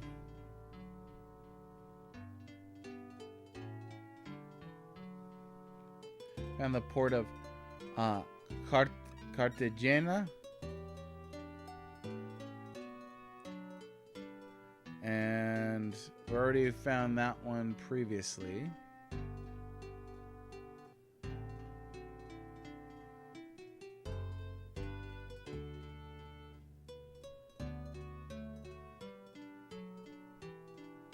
Okay, there was a village there, but not on my generated world. Oh, I have a question for the experts in Uncharted Waters New Horizon. So there were a couple towns in Japan that I could not locate. We guessed Veracruz. We guessed that was because Japan is in its isolationist era. But how do you trigger the discovery of the town of Sakai? And I forget the name of the other one. You gotta wait for a certain amount of time to pass or something like that. Let's see what they got here. What they have for sale. Yes, yes, taxes, taxes. Fish and coral.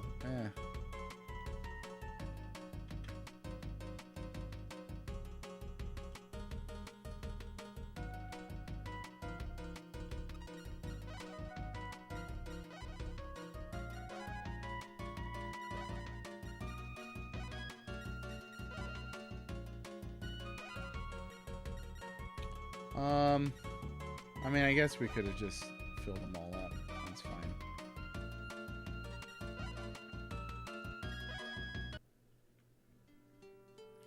Okay, should be another village over here.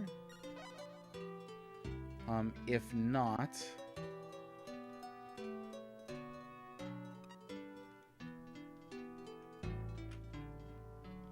it looks like there was nothing there, so we'll sail across this way.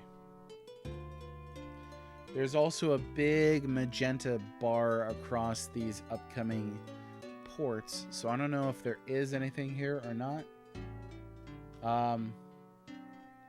Okay, the ship was not moving for a minute. That was weird.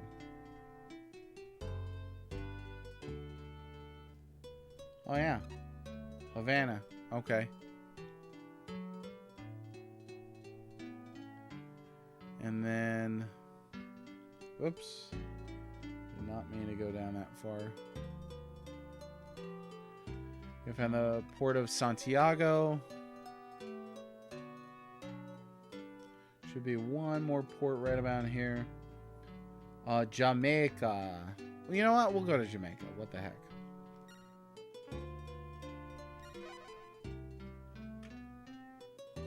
A long time since I played, wondering if it has something to do with navigation level. I didn't think about that. So are all ports available for discovery at the start of the game then? Generally.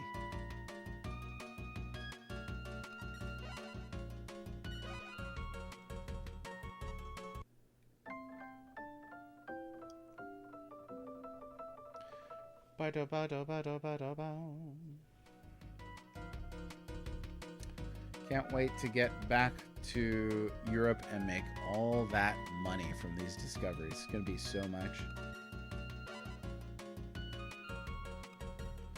But yeah, you got a mermaid's bracelet. Dazzling gold bracelet decorated with beautiful opals. Nah.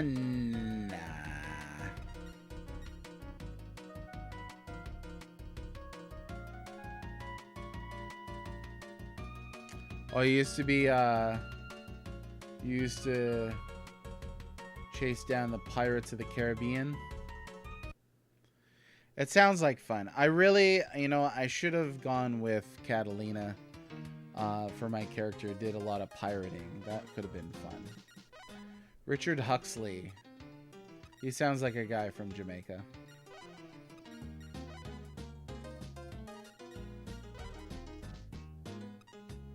Nobody.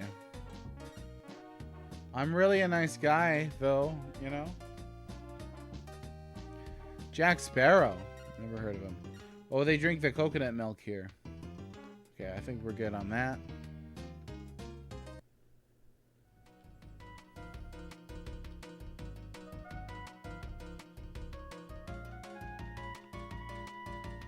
So then, Temper, with your preference of the first Uncharted waters,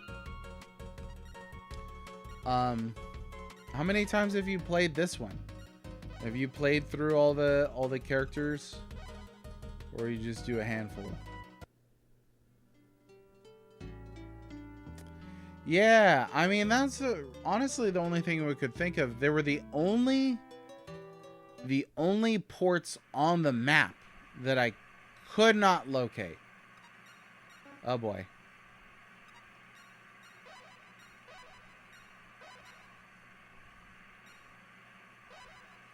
That's my first storm in a while, right there, actually.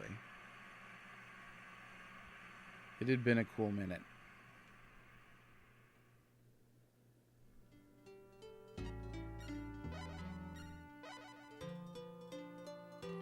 Yeah, I'm gonna stop here real quick.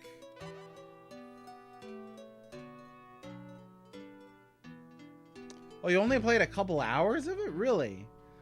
I'd assumed, given how much you like Koei, that you played through the whole thing. Yeah, this is, at least for me, this is significantly more enjoyable than the first game. Minus the dueling. I think the naval combat has been alright. I do like bits of the naval combat in the first Uncharted waters. Like stuff where you get to see like the crew actually fighting each other. Sugar! I'll buy some sugar. What the hey?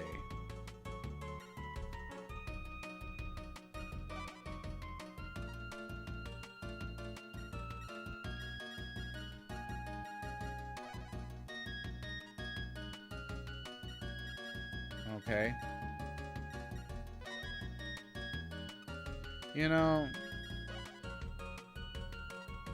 One less. Okay.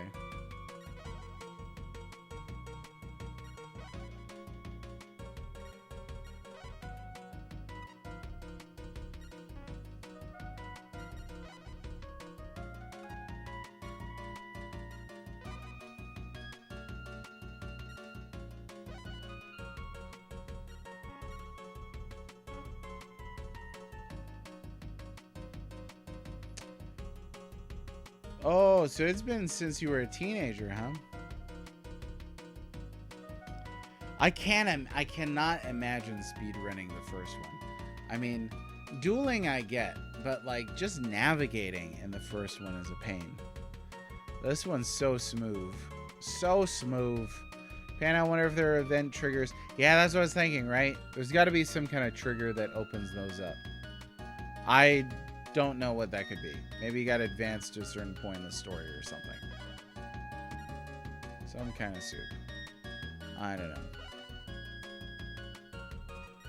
Yeah, let's get the heck out of here. Alright, so next, we're getting all the way back to Europe today. There could be a village roundabout here. Oh, shoot. You know what? Better save this. We did have a storm, and I'm going to try and cross the deep blue here. Right when I say it. Phooey.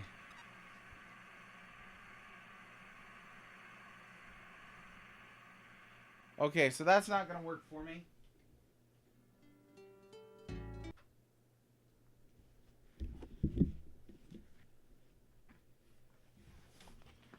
Ladies and gentlemen, the Koei curse strikes again.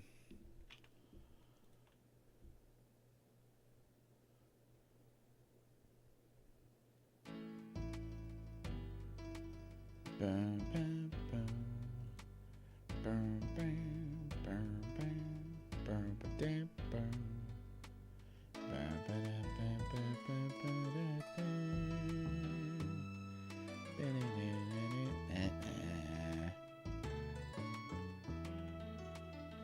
Oh, okay. Whap, whap, whap. Just kidding. This was, and as I'd hoped, this was the game that breaks the Koei curse. This is the game. Oh, I forgot to repair the ship at that port. Darn it.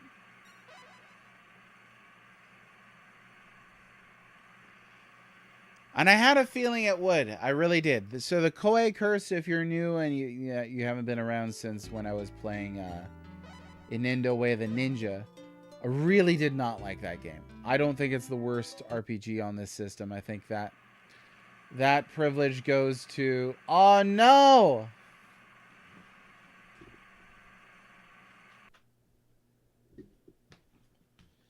Yeah, title of worst RPG on my list. I would say J.R.R. Tolkien's The Lord of the Rings Volume 1. So bad they never made a Volume 2 for the Super Nintendo. Can't blame them. Which is a shame considering how good the source material is for that. But anyway. When we were playing Inendo Way of the Ninja, stream killer. I didn't want to play it. Nobody wanted to watch it. Insanely boring game. Uh-oh. Oh, frick. This is bad.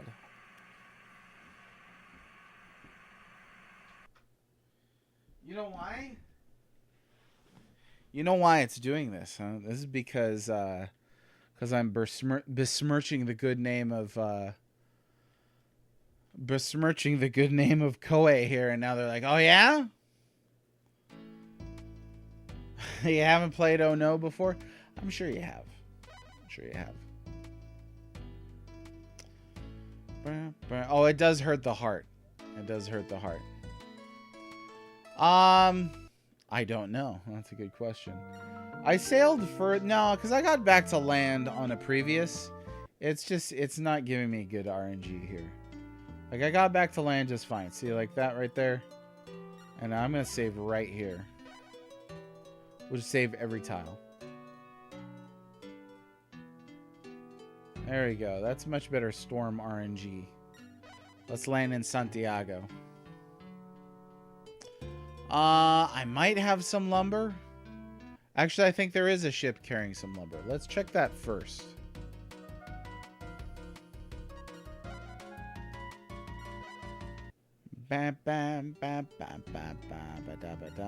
Yeah, you could definitely get soft lock like that. I was already soft locked previously. I landed in Cape Town, had not enough money to buy food, and they wouldn't let me leave to starve to death. So oh yeah, and since it was just a restocking town, I couldn't sell anything to make the money to buy food. Okay, we're gonna land here. Let's try some repairs. One, I guess.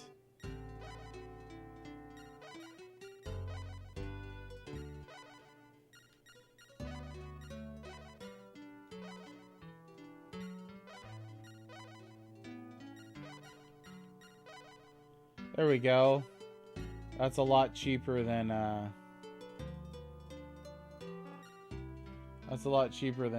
paying all that moolah. Okay, let's save here.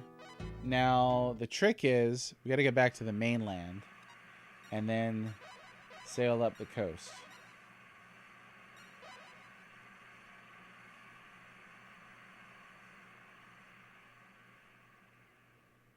Oh, is that not how you're supposed to repair it? I don't know what I did. I just did what I thought was intuitive. Koei having unintuitive, Koei having unintuitive UI. Could you imagine? Oh, I did do it right. Okay. I thought one of the ships was carrying lumber. I didn't think both ships were carrying lumber. Did they gather lumber from the thing? So I remembered you could do that without the shipyard in the previous Uncharted waters. As long as they were carrying lumber, you could land and repair your ship. I think might have to get some verification from Temper on that, but that sounds about right. Okay, now it's a straight shot. Oh, that's not far at all. Like, we made it. It's fine. Okay, we'll stop here and restock again. In Veracruz. Dun, dun, dun, dun. Yeah, oh, it's fine to be complex. It's not fine to be unintuitive. This is something I talk about with my wife. She actually designs UI for a living. She's a project manager, has worked for various online schools. When you're designing curriculum or you're designing a website, you have to build navigation, menus, tutorials that feel intuitive to the user. How many websites have you been on where you're like, how do I find anything? Oh, let me give you a perfect example of terrible, unintuitive design. I discovered recently while I was on vacation, away for a week, that somehow my Facebook account was completely deactivated and there was suspicious activity, so I had to do the whole review thing. Thought I would change my password. Took me 20 minutes to find out where to change my password because Meta has so wrecked their UI. Their whole system is just demolished. It's impossible to figure out easily how to do something that's fairly simple. Completely. I mean, I get it's complex. There's a lot of things that you can do in the meta settings. So, but complexity is not the problem. Complexity can be fine. But unintuitive design is a bad thing. There's quite a bit of that, at least in these ports. I think this one less so. We'd noticed that very early on, like first stream. When we played Uncharted Waters New Horizons, we were like, okay, this is much smoother. Like they'd learned a bit from doing Uncharted Waters previously. Let me see if there's anything up this river here. Actually, there is. So let me go back for that. Now, I don't know that I'll be able to do the river and then make it to the next port, so might have to take a risk here. Let's see. We'll save here and then see if these are around. Okay, there is a village.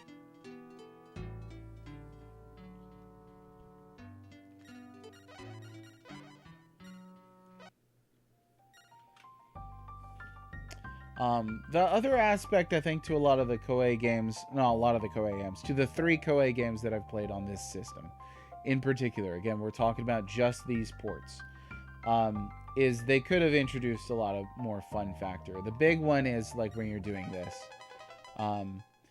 if they had introduced some kind of mechanism, like a micro game, something to test the skill, rather than just spam a menu feature, like where you're having to entertain over and over again. That could have been a lot more enjoyable. Insect-eating plant with a jaw-shaped flower that bears sharp spines and secretes a sweet liquid. Once its jaws snap shut, they won't reopen until the prey has been digested. Okay, we lucked out there. A quick search is good. Okay, now let's see if there's another one up here.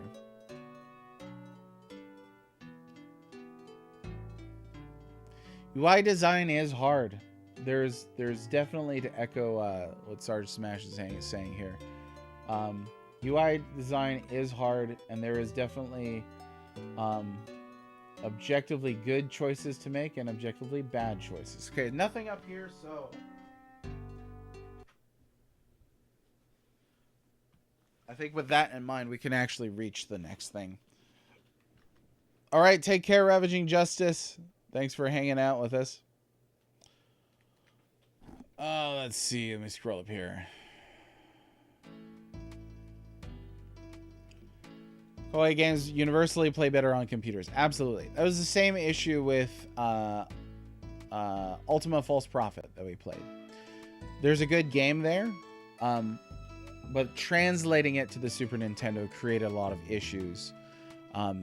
Terrible menu design, and the controls were weird, too. Now, I get that there's a kind of lost in translation there, but you can only critique the version of the game that you're actually playing, right? It doesn't help False Prophet to say, well, it's better on PC, because you're not playing the PC version. You're playing the Super Nintendo version. You know what I mean? Had to do some data monitoring. Had to do some for a data monitoring dashboard and don't like it much. Oh, yeah, I could totally hear that. Oh, frick.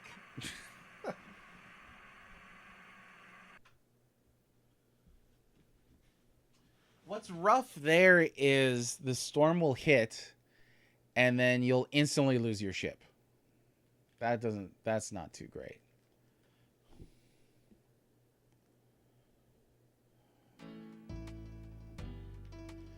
Boom, boom, boom. Boom, boom, boom, boom. Boom. Now, Mr. Temper is spot on right there.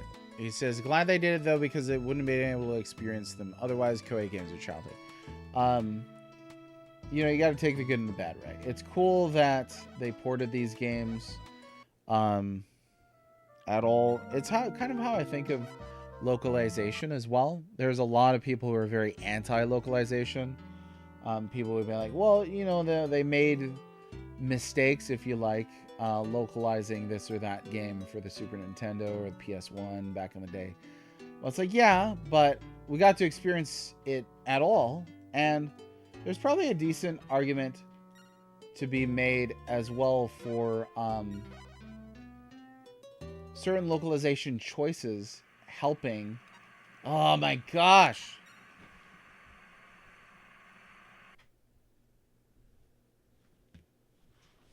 Certain localization choices helping people in other cultures to appreciate those games more, especially back in the day.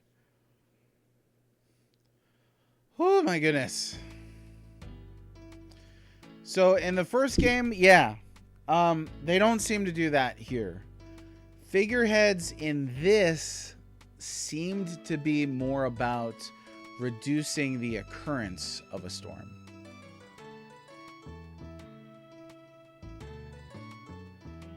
Or you mean it wasn't very advised, right? Now, there's some weirdness with the storms in this, because there are a couple. I caught it right away. Look at that. There were a couple instances in which, look at how damaged we are. Like, what the heck? Got no lumber. You also get wrecked. I mean, even if you endure the storm like this, you're still getting just destroyed.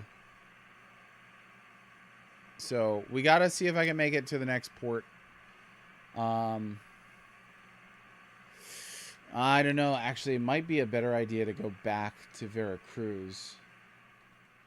This is a stormy region here. I'm going to go back because I'm going to need to fix these ships.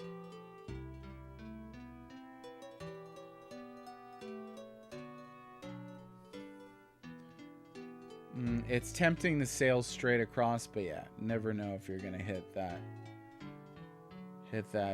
storm or not. So looking at this map that I have, I mentioned this yesterday, there's a big magenta block in certain areas of the ocean. I think that represents a stormy area.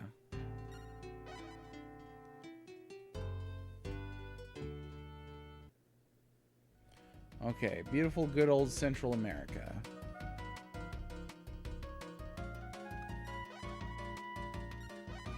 And they don't even charge you for an inn. I mean, how great is that? I don't know. I mean, some of the RNG is wild in this game. Absolutely wild. We already saw that with duels for sure. The game is definitely cheating.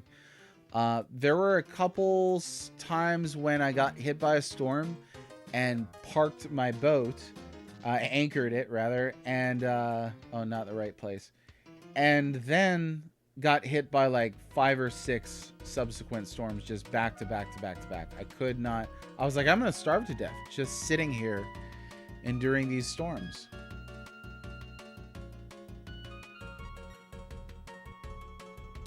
Yeah, I don't know. And a lot of that is still hidden, right? A lot of that's still hidden. I did read the manual.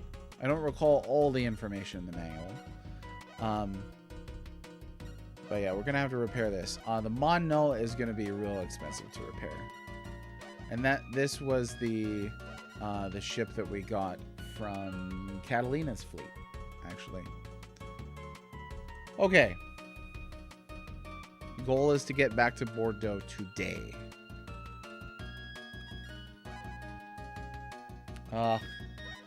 Whoops.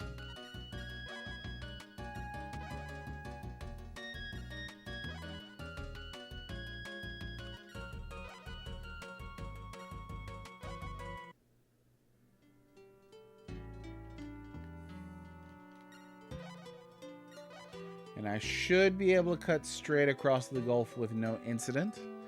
And then once we hit a certain spot on the tip-top near Florida, then we're going to start hitting those storms. Story checks out, because, yeah.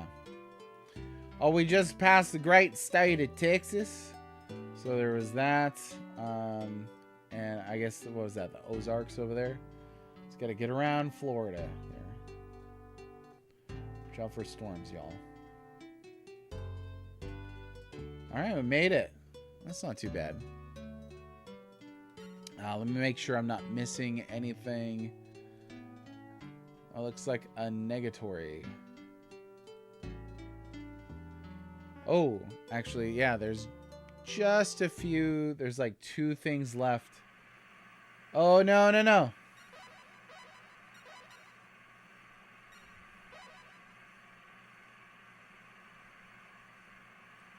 Now, if you search here, you can't actually find, you can't actually get lumber from the forests. That, to me, that would make a lot of sense. But it looks like that's not the case. Now, there's 2 more villages on the map. If they don't pop up, then we've found every discoverable in the game. We've found all of the adventure stuff. Which is pretty neat, I think. That's awesome. Way to go, us. See, this is lasting for a long time. Right here. And just ships are just getting wrecked. Just sitting here. But this is a long storm. And I am definitely running out of stuff. I imagine that with Atlantis, there's going to be some kind of trigger that makes that pop up. It's not on the list here of discovery villages, so, which makes sense, because if it was like a physical location, then you could just sail there and end the game, I guess. But we've got to advance certain events and things. So, oh, now I can't find water. Okay. But this storm's just never going to end, I guess.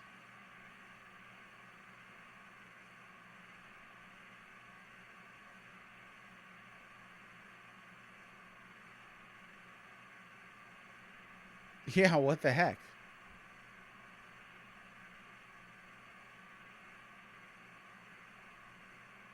Can you discover Atlanta? I don't know. Can you sail to Georgia? We'll have to figure that out. Sailing era, yeah. You mentioned, what is that on can I find that on PS5? Okay, we're probably not gonna make it very far here because that ate up everything. But we'll see if we can make it all the way to where the what thing is. PS5. Okay. I'm gonna look it up. I am. There's a village.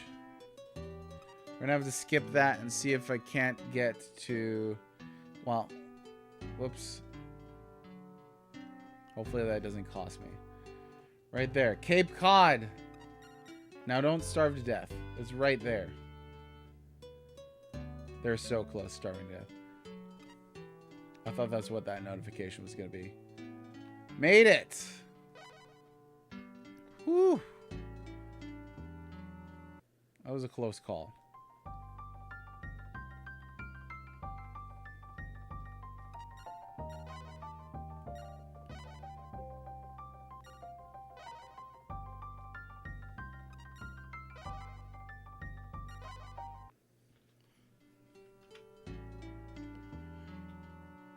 Suck at normal geography, can't tell you in other countries. Yeah. Georgia has above ground graves due to high water levels, so I assume it's near the water. I guess, yeah, I don't know. I couldn't tell you, unfortunately. That's embarrassing. I'm sure there's some non-Americans watching this like, it's stupid Americans. Why are you so dumb, Americans? It's not my fault. There's the last exotic animal in the game, and it is a passenger pigeon. Beautiful pigeon with slate blue wings and a russet breast. They migrate in large flocks every spring. People say that this species will never become extinct. Or will it? That's a spooky way to say it. There are too many states. This is why anytime a state is like, oh yeah, we're going to cede from the union, I'll be like, go ahead. Go ahead. Less than I don't have to worry about it.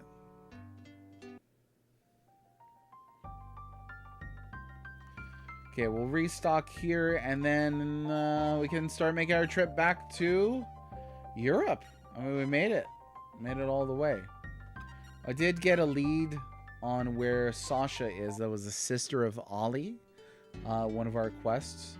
So we will be looking into that tomorrow. But for now, the goal will be to safely navigate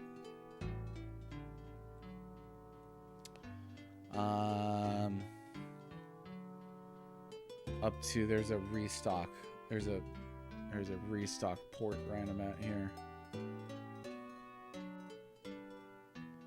Do not get hit with a storm. That would suck.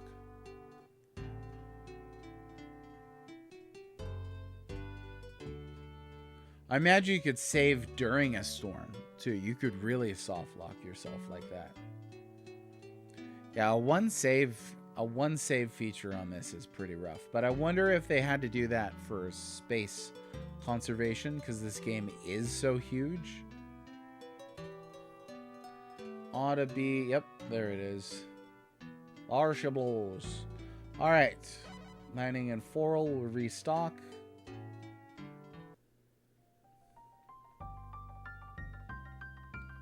Probably could have brought more things with me back to Europe, but we did not. Most of our money will be made from the adventuring. So there's that. At least. Okay, and then this will take us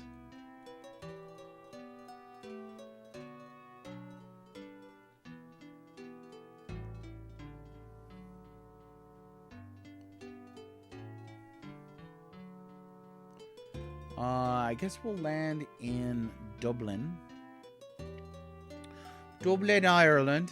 And then after that, we'll sail down to Bordeaux and turn in all of those adventures. Should be a ton of money. Should have just retired in Jamaica, yeah. There you go. Like, I get to decide what the end of this guy's adventure is.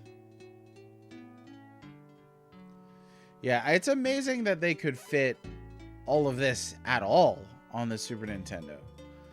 I was really impressed by the difference in computer sizes when I visited NASA's Mission Control this past week, and one of the tour guides goes, oh, and by the way, the computer right there that helped them get to landing on the moon, it had enough space to hold like 8 modern photos that you have on your phone.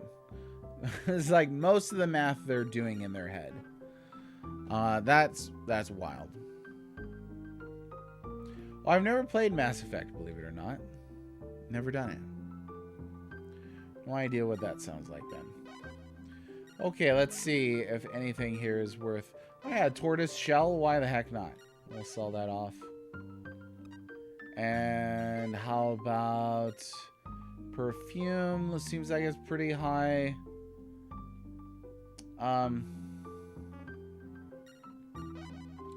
I don't have a bookkeeper right now, so that sucks. I don't recall what I bought the perfume for. I want to say it was around 100 a pop. I recall somebody saying that we could sell the perfume.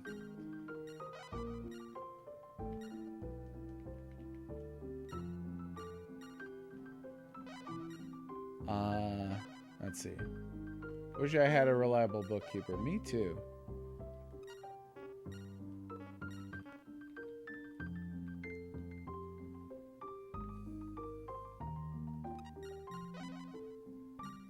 So maybe we'll try, I could have sworn they said Northern Europe accepted perfume at a high price. And New Horizons is a really lovely game. And I think I'd said this about Uncharted Waters as well, but both of these games look like Game Boy Advance games. There's a kind of pastel color to them that's pretty pleasing. But yeah, I would say this is a pretty lovely game. Well, let's try stopping in here at Amsterdam. Accountant, the easiest but worth math job. Every once in a while you need them. Right now I could use a good bookkeeper. I'll tell you that. Okay, let's see how much they will accept the perfume for. The sugar is worth a bit here. I think I bought this for 20. So we'll go ahead and we'll ditch the sugar here.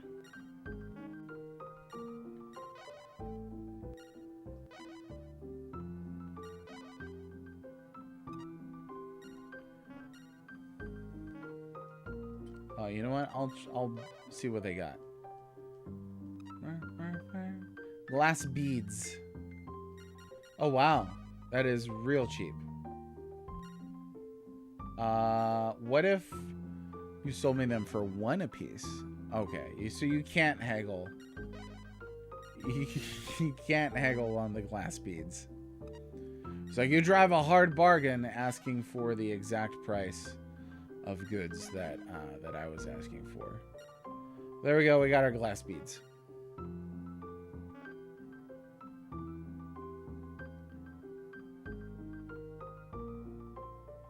Oh yeah, I can't imagine. I can't imagine what accounting is like. Tells you what you originally bought goods for while you're nice quality of life. No, that is nice for sure. That kind of tracking that helps in these economic games, these capitalist simulators.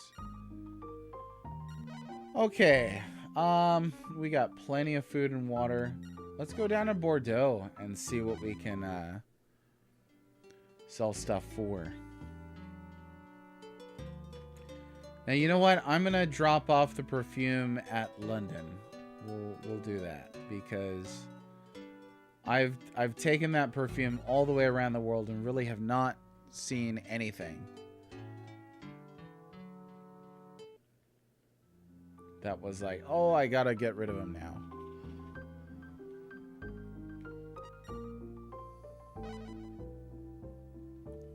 I think really what I should do is get rid of this third ship. Wool is a specialty here, because then I can get my it's 127. Let's go down to Bordeaux.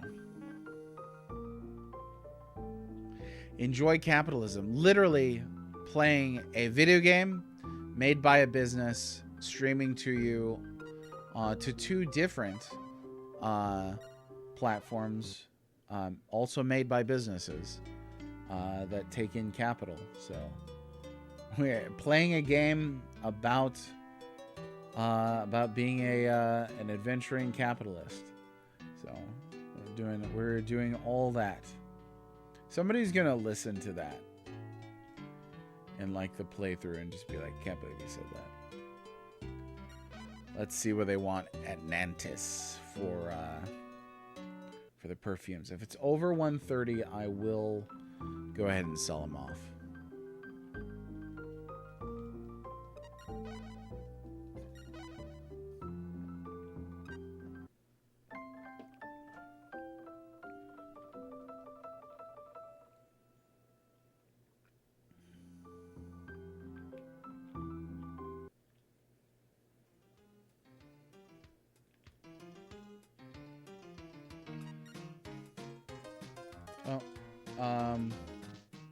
I don't know. This is the wrong place. I don't know where the heck I'm going. I need the merchant. Right here. The science of economics. You're free. So I don't have any strong thoughts on that. But you're definitely free to expound your views. No problem. Yeah, let's sell all this. There we go. Got rid of all that perfume. Glass beads, not worth a whole lot here. The bar music sounded like FF6. I could hear that. A little bit of that Johnny B. Good kind of thing going on. Oh, no. Gotta restock. No, that's way too much.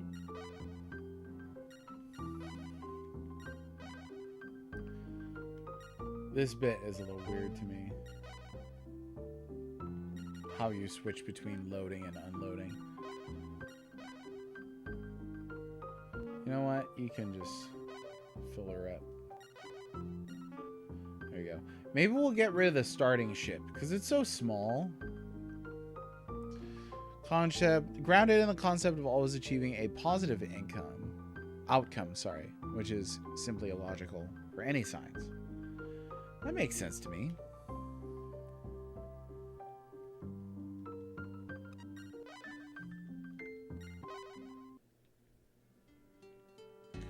Okay, speaking of purely positive outcomes, time to land at Bordeaux. Okay, now y'all are gonna see how much money we're gonna make here.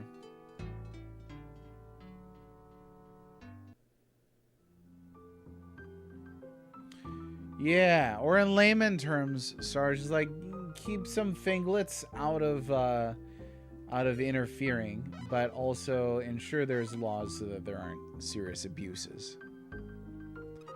As with everything, there's a balance in life, you know? That's what scares me about so many people who have very extreme views, whether that's video games or politics or, you know, culture, religion, whatever. The more extreme the view, the more kind of terrified I am at you. Seems so often that the truth lies somewhere in the middle. Okay, here we go. We have got a ton of discoveries for this guy. Let's see. The hornbill is worth, yeah, 12,500 gold. Angkor Wat. It's got to be worth a lot. 15,000. This is certainly a way to make money right here. Namahage. 16,250 gold. Insane. Like, this is so much money. This is way more money. 18,750. Then we could make trading. Passenger pigeon.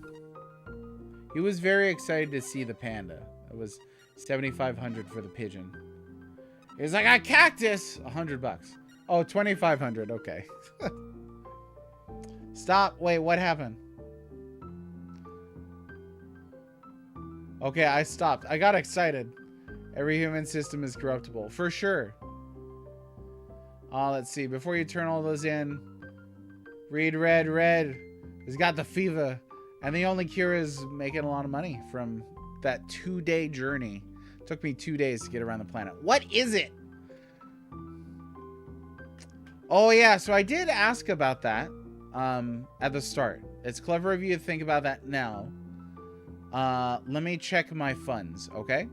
Bottom line is that it has to keep working. There's obvious things that need to be changed. For sure. It's a living system, right? Okay, so let me take a look at that. Let's take a peek. I have no idea how to check my money from the thing. So let's take a look at the merchant right here. Like, I ran past a bank. Okay. Now, we are a long way from holding the maximum amount of money. If only those guys hadn't faked their anaconda deaths, they too could have been getting rich right now. Okay, so here's the deal.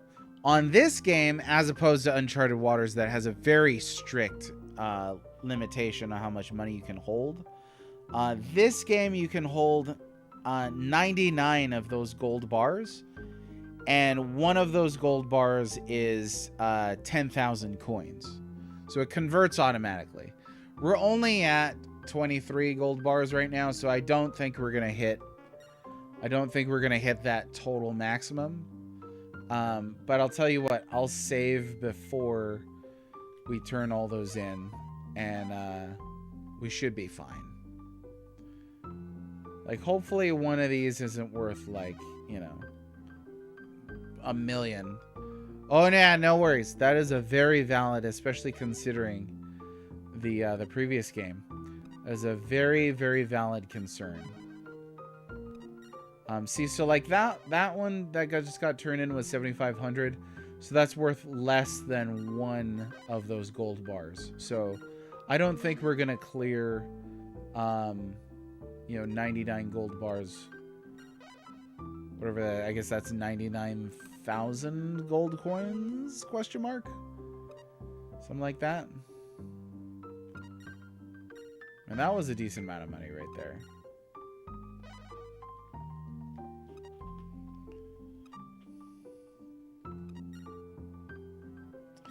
It definitely is. It's pretty unsafe to carry around that much money. I don't know, how much could be stolen from you. But it's nice that the limitation on how much money you can carry is not so low. I think wife will be okay. Oh, she might have already left. Thanks for the reminder. Let me check real quick. I will be right back. Give me 1 second.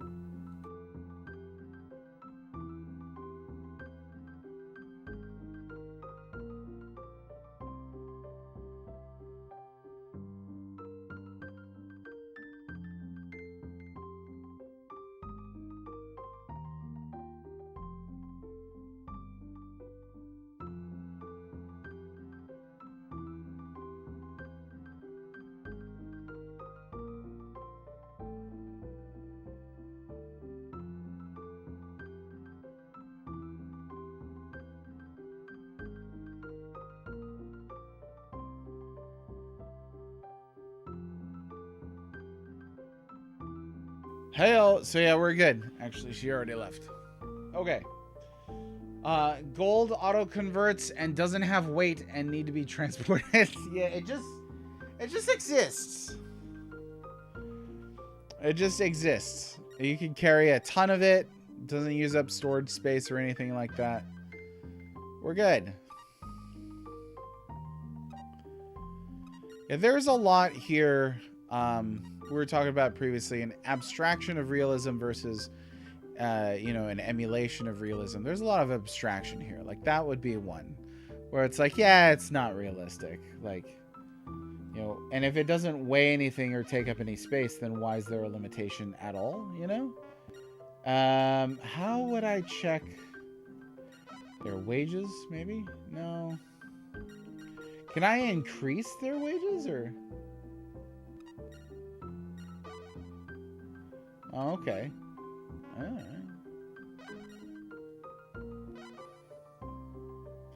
Look at that. Level 13. What a bro. Oh yeah, there we go. Oh, we're nowhere near. We're still nowhere near that. Spain is not happy with me. But they can continue to not be happy with me. Right. Oh, it's hard to imagine finding any kind of real analogy between cryptocurrency today and gold bullion in the 1500s. But, what you gonna do? Catalina was a Spaniard? That makes a lot of sense, doesn't it?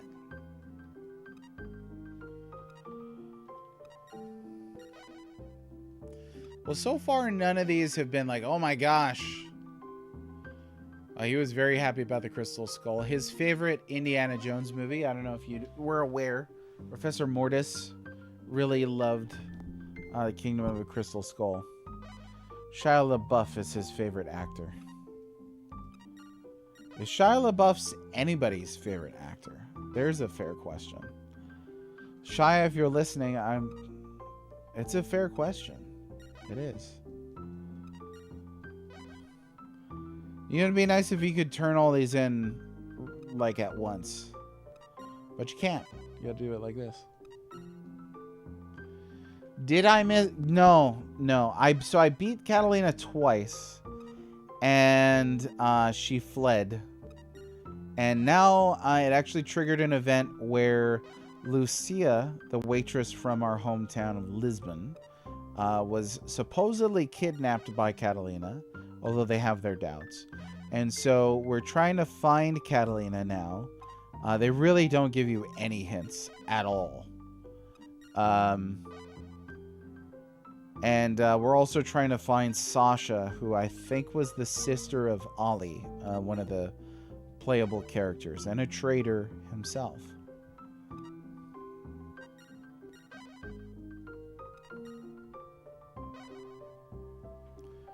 Oh yeah, the Kiwi.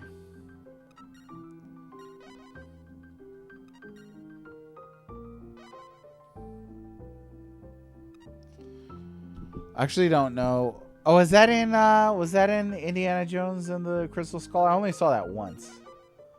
So I have no idea. I really don't. The number of times that I can think of a Shia LaBeouf scene.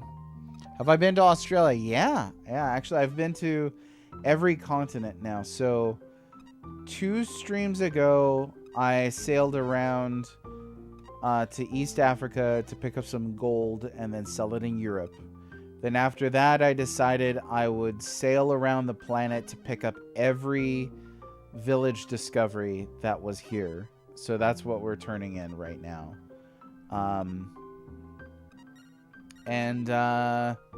Yeah, I mean, our adventure thing should be through the roof. You discover the mammoth. You're amazing. You're the world's greatest adventurer. Oh yeah, 100,000 gold pieces. Well, that ought to be 10. The Nasiped. Oh, that's it for the mouse that walks on its nose. That's it. We made a lot of money, that's for darn sure. There's nothing new to tell you. Yeah, we found every one of them. I just wanted to sell some gold in Africa.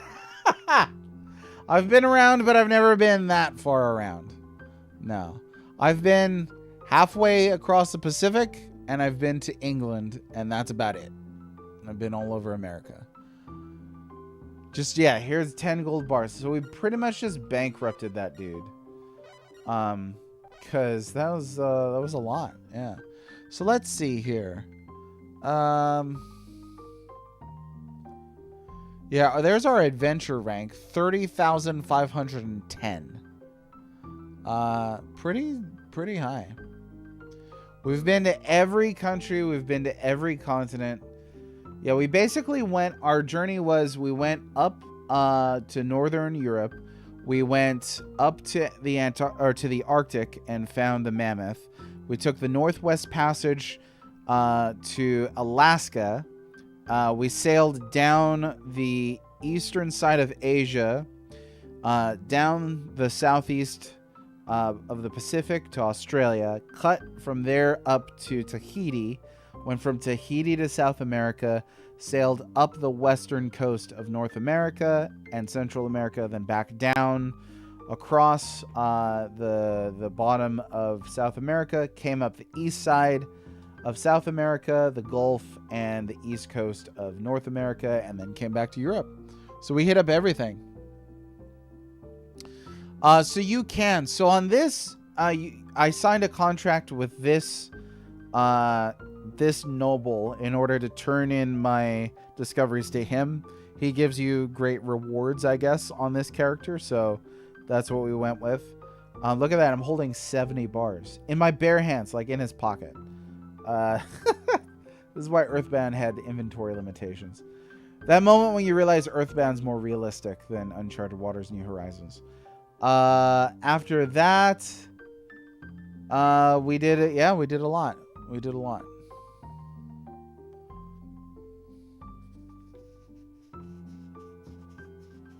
My friendship levels are not so good. Yeah, we haven't really been doing much with friendship. I haven't signed any contracts with any of the royalty or anything like that. There's different goals on different characters too, which is kind of interesting because I felt that when I was playing the first Uncharted Waters is like, okay, do I want to be a pirate? Do I want to pick a fight with another country? Do I want to try and make peace between the countries? Do I want to be a trader? Do I want to be an adventurer? You know, whatever. On this, you've got the 6 characters that kind of direct you along a specific passage. So now we are absolutely balling. We've got so much money here. That's the way it goes. Maybe. Kids digging for food from trash cans. Probably the most realistic depiction I've ever seen. So I've never dug for food in a trash can. I don't know. Have you ever... Oh, whoops. Have you ever dug for food in a trash can? I have not. So I think what we're going to do is I'm going to go down to the Mediterranean. There is a Middle East port that has got Sasha in a cafe. So we need to find that. If we find her, I don't know if that'll lead us to Catalina, but we can try. We've all pulled a George Costanza. Maybe. I don't know. I wouldn't eat any Claire out of a trash. I wouldn't.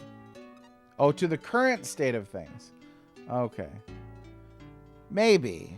I don't know. Maybe it's not as bad as in other places. Texas seems like it's doing all right. I don't know. I'm not. We're not a wealthy family by any stretch of the imagination. Fortunately, we're not close to the point where we're having to eat out of a trash can. That would be intense. Okay, let's see if any of these are Catalina. Oh, it's just Battle Fleet. Italian, Vittorio Doria. Portuguese, no. No idea where she is, actually. A slice of good pizza from a trash can? Now, I've been dumpster diving, like in college. I did do some dumpster diving and, you know, find some cool stuff. Like, we found, like, a dog statue that was pretty neat. Found a yo-yo once. Stuff like that. You go down to, like, a well-to-do area, you can find some cool things. Okay, we're going to stop here in Tunis, and I'm going to call it there for the day. We did quite a lot. I think that's it for adventuring. Now, to complete Keone's journey, I'm going to try and trigger the rest of the events. Maybe finish off his story by the end of the week. I don't know. I am sure that we've got enough adventure points for the whole journey, you know? But maybe not. I don't know. Intense. Now it's time to build a fleet for war. So we're not gonna build a fleet for war. I'm not gonna go there. We're not. There are things that I don't think every character needs to do, you know? Some of that is just you don't need to mess around with it. That's the way I look at it. Time to upgrade beyond the starter ship. So I think what I'm gonna do, I was playing around with this thought earlier. I think I'm going to sell my original ship because it is so small.